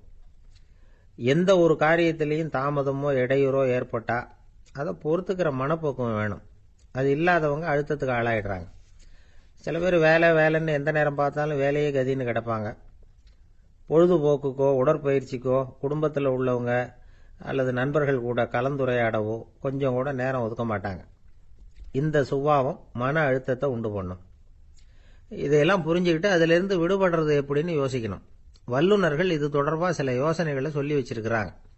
அது என்னன்னா, வாழ்க்கைங்கிறது பிரச்சனைகளால் பின்னப்பட்ட ஒன்று, அது எப்பவுமே முடிவடையாத ஒரு தொடர்கதை அப்படிங்கிறத முதல்ல நாம் புரிஞ்சுக்கணும். ஒரே நேரத்தில் ஒரு காரியத்தில் மட்டுமே நாம் கவனம் செலுத்தணும். அடுத்தவங்க காரியத்தில் தலையிடக்கூடாது. எதையும் பேச ஆரம்பிக்கிறதுக்கு முன்னாடி நம்மை நாமே கேட்டுக்க வேண்டிய கேள்வி 2. 1, நான் சொல்ல போகிறது ரொம்ப முக்கியமானதா? 2வது, நான் சொல்கிறத அவங்க கேட்கறதுக்கு ஆசைப்படுறாங்களா? நான் பேசுறதுக்கு அது சரியான நேரம் தானா? இதை யோசித்து பார்த்ததுக்கப்புறம் எதையும் பேச ஆரம்பிக்கணும். முடிஞ்ச அளவுக்கு வளைந்து போகிற சுபாவத்தை வளர்த்துக்கணும். நம்ம நேரம் விலை மதிப்பு இல்லாதது, அதை வீணாக்கக்கூடாது. சிரிக்க தெரியலனாலும் பரவாயில்ல, முகத்தில் கொஞ்சம் புன்முறுவலாவது காட்டணும். இதெல்லாம் ரொம்ப முக்கியம். அடுத்தவங்க ஏதாவது செஞ்சால் உடனே நன்றி சொல்ல மறக்கப்படாது. தினமும் கொஞ்சம் நேரத்தை தனிமையில் செலவு பண்ணணும். மன உளைச்சலிருந்து விடுபடுறதுக்கு 3 முக்கிய வழிகள் சொல்கிறாங்க. அதை சுருக்கமாக ரெட் அப்படின்னு சொல்கிறாங்க. RED ஆங்கில எழுத்தில். அந்த முதல் எழுத்து ஆர் அது என்னன்னா ரிலாக்ஸேஷன், அதாவது இடை ஓய்வு. ரெண்டாவது இ வந்து எக்ஸர்சைஸ், உடற்பயிற்சி. மூணாவது டயட், திட்டமிட்ட உணவு முறை. அதனால் தியானம், மூச்சு பயிற்சி இதெல்லாம் வந்து இந்த இடை ஓய்வுக்கு வழிகள். எந்த வேலையையும் தொடர்ந்து செய்யக்கூடாது. எல்லார்கிட்டையும் கலகலப்பாக பழகணும். மாதத்துக்கு ஒரு நாளாவது குடும்பத்தோடு வெளியில் போயிட்டு வரணும். சுலபமான உடற்பயிற்சிகளை செய்யலாம். உடற்பயிற்சிங்கிறது நமக்காக நாம் செய்கிற ஒரு நீண்ட கால முதலீடு அப்படின்னு சொல்லுவாங்க. அதாவது லாங் டேர்ம் இன்வெஸ்ட்மெண்ட்டாம். அளவோடு சாப்பிட்ணும், மெதுவாக சாப்பிட்ணும். இதெல்லாம் கொஞ்சம் மனசில் வச்சுக்கிட்டு நடந்துக்கிட்டால் மகிழ்ச்சியாக வாழலாம். சில பேர் சாப்பாட்டு விஷயத்தில் ரொம்ப அக்கறை எடுத்துக்கிறது உண்டு. ஒரு குண்டு ஆசாமி சாப்பிட உட்கார்ந்தார். முதல்ல ஒரு மாத்திரை சாப்பிட்டார். எதுக்குன்னு கேட்டோம். பசி எடுக்கிறதுக்குன்னார். சாப்பிட்டு முடிச்சார். பிறகு மறுபடியும் ஒரு மாத்திரை சாப்பிட்டார். இது எதுக்குன்னு கேட்டோம். சாப்பிட்டது ஜீரணமாகறதுக்கு அப்படின்னார்.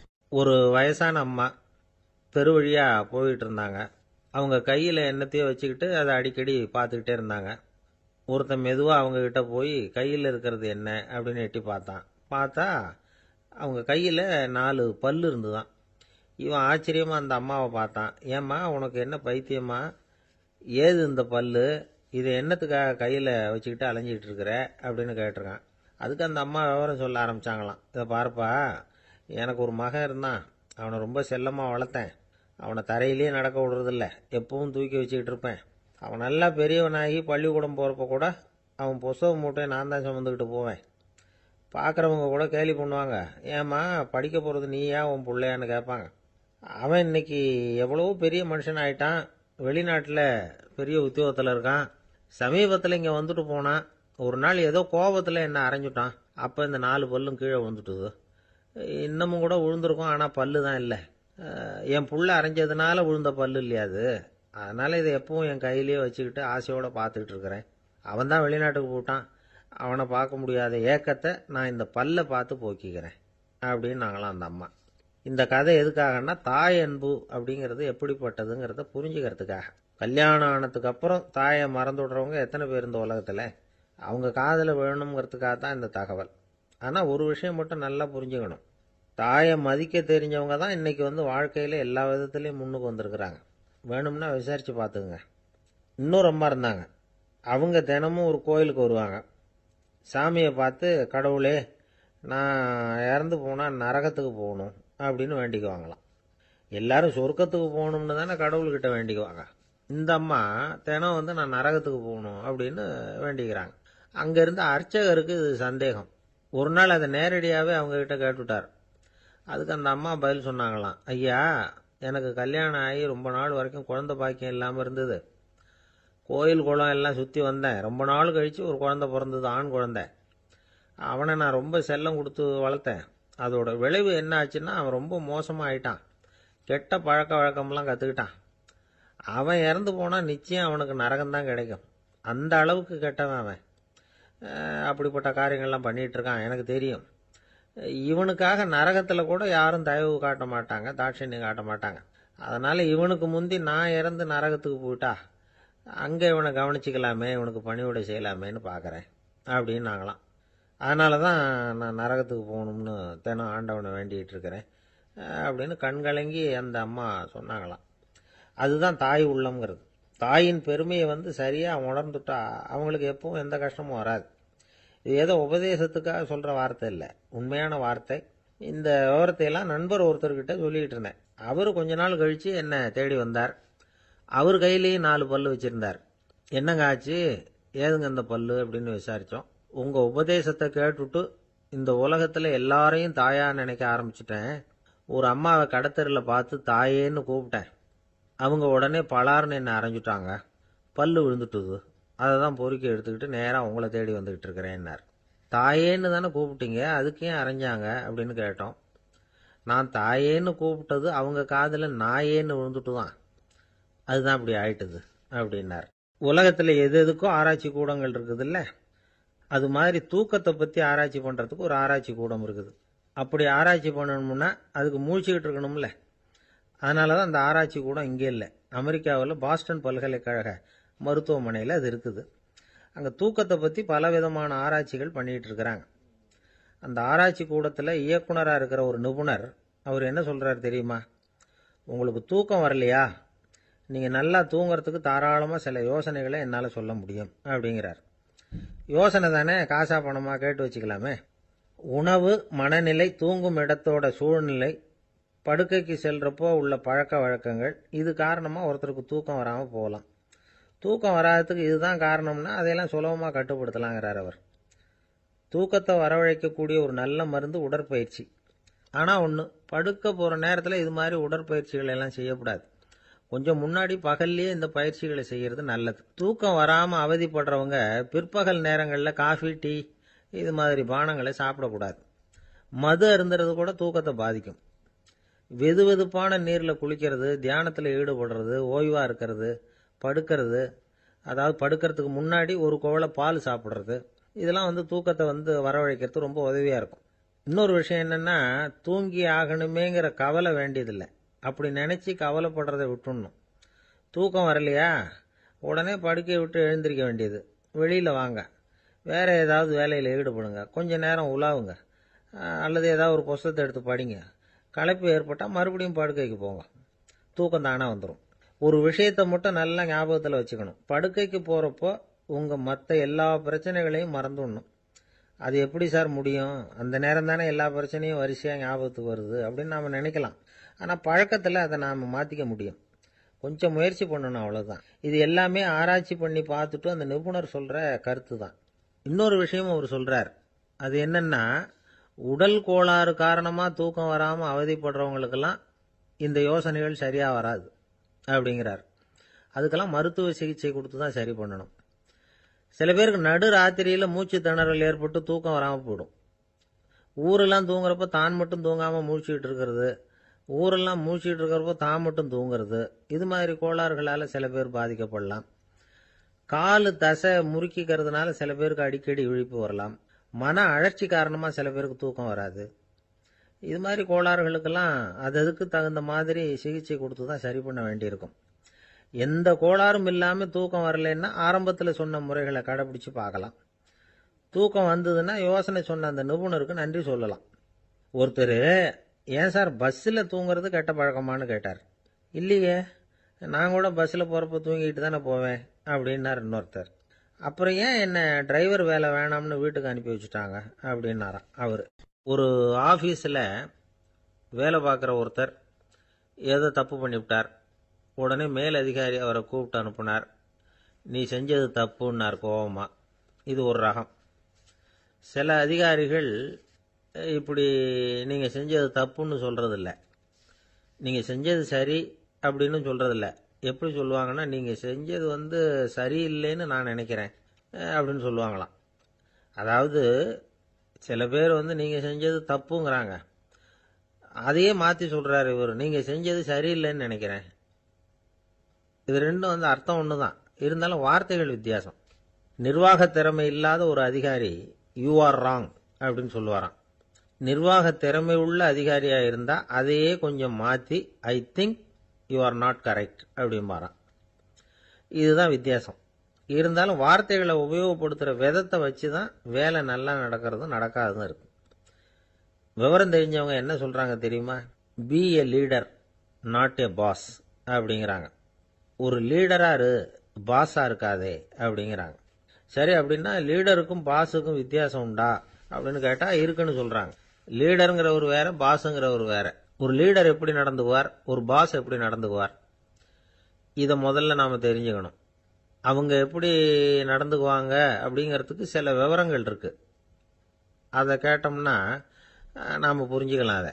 அதாவது பாஸுங்கிறவர் விரட்டிக்கிட்டே இருப்பார், லீடருங்கிறவர் ஊக்கப்படுத்திக்கிட்டே இருப்பார்.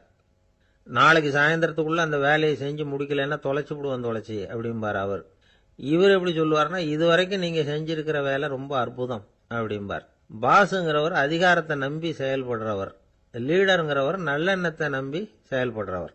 நம்மகிட்ட அதிகாரம் இருக்கு, பவர் இருக்கு, அதனால காரியத்தை சாதிச்சுடலாம் அப்படின்னு நினைக்கிறவர் அவர்.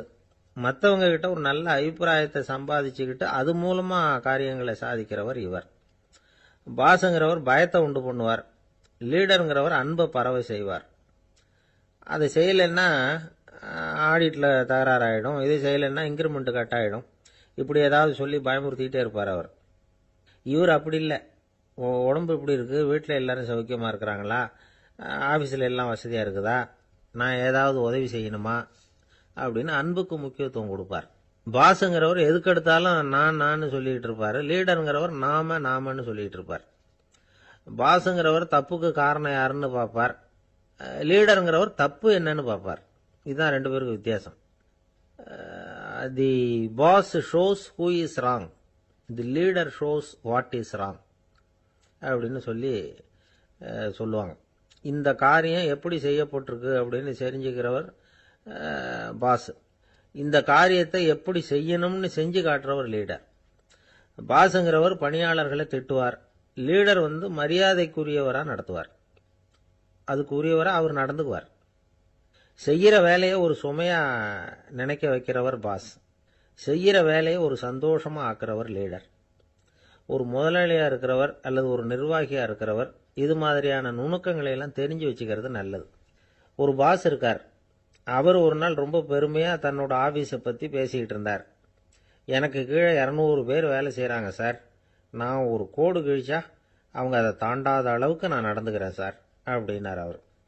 அது எப்படி முடியுது உங்களால அப்படின்னு கேட்டோம். நான் கோடே கிழிக்கிறது இல்லை சார் அப்படின்னார். ஊருக்கு வெளியில அமைதியான ஒரு இடம், அங்க ஒரு ஆசிரமம், அங்க ஒரு சாமியார், அவர் தினமும் நல்ல போதனைகள்லாம் செய்வார். பல பேர் போய் அங்கேயே சில நாள் தங்கி இருந்து அவர் சொல்ற அறிவுரைகளை எல்லாம் கேட்டுக்கிட்டு வர்றது வழக்கம். ஒரு தடவை அவரை பார்த்துட்டு போறதுக்காக 3 வெளியூர் தம்பதிகள் வந்தாங்களாம்.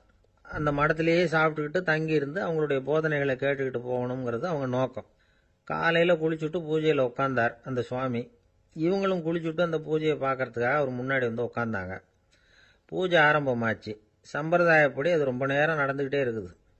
இவங்களுக்கு நல்ல பசி இருந்தாலும் இந்த நேரத்தில் அதை எப்படி வெளியில காட்டிக்கிறது? பேசாம இருந்தாங்க.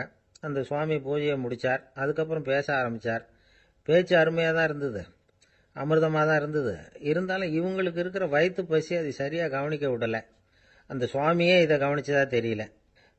இவங்களுக்கு மனசுக்குள்ள ஒரு எண்ணம், உள்ள சாப்பாடு தயாராகிட்டு இருக்கும் போல இருக்கு, இந்த பேச்சு முடிஞ்சது நம்மளை உள்ள அழைச்சிட்டு போய் சாப்பாடு போடுவாங்கன்னு நினைக்கிறோம் அப்படின்னு இவங்களாம் நினச்சிக்கிட்டாங்க. ஆனால் சுவாமி இதை பற்றி எதுவுமே பேசலை, கண்டுக்கல. ஒரு அம்மாவால் அதுக்கு மேலே சும்மா இருக்க முடியுமா? முடியல. சாப்பாட்டை கவனிக்கலாமா அப்படின்னு சொல்லி மெதுவாக ஆரம்பித்தாங்க. கவனிக்கலாமே அப்படின்னு உள்ளே அழைச்சிட்டு போனார் சுவாமி. இவங்க ரொம்ப அவசரமாக எழுந்திருச்சு உள்ளே ஓடினாங்க. அங்கே ஒரு மேஜை மேலே ஒரு கிண்ணம் மூடி இருந்தது.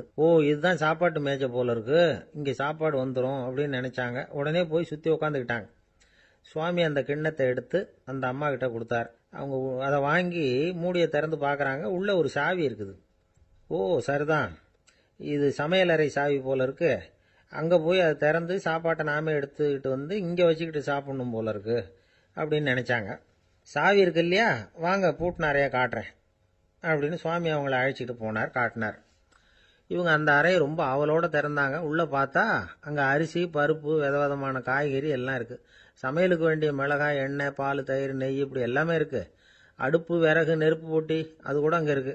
சாப்பாடு தயாராக இருக்கும்னு நினச்சிக்கிட்டு போனால் இப்படி இருக்குதே அப்படின்னு சொல்லி அதை பார்த்ததும் ரொம்ப சோர்ந்து போட்டாங்க அவங்க. சுவாமி, என்ன இது சாப்பாடு இல்லையா அப்படின்னாங்க.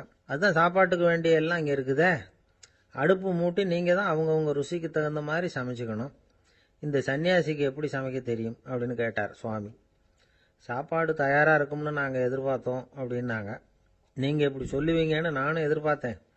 இது வரைக்கும் நான் எவ்வளவோ தத்துவம்லாம் எடுத்து சொன்னேன். எல்லாத்தையும் விட இதுதான் அனுபவபூர்வமான தத்துவம். ஆண்டவன் நமக்கு நல்ல மனசை கொடுத்துருக்கிறான், நல்ல வாய்ப்புகளையும் தந்திருக்கிறான், அதையெல்லாம் பயன்படுத்திக்கக்கூடிய மூளையையும் சிந்தனையையும் கொடுத்துருக்கிறான்.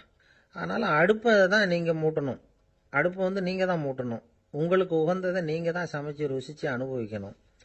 ஆண்டவனே அதை செஞ்சுக்கிட்டு இருக்க மாட்டான் அப்படின்னாராம் அந்த சுவாமி. நம்முடைய வாழ்க்கையில் பல நல்ல பலன்களை பெறறதுக்கு நாம தான் முயற்சி பண்ணணும். அதுக்குரிய சூழ்நிலையைத்தான் ஆண்டவன் கொடுப்பானே தவிர அதை விளக்கறதுக்காகத்தான் அந்த சுவாமி அப்படி செஞ்சு காட்டியிருக்கிறார். இது ஒரு பெரியவர் இப்படி ஒரு விளக்கம் கொடுத்தார். அதுக்கப்புறம் அந்த 3 தம்பதிகளும் தெளிவடைஞ்சுட்டாங்களாம்.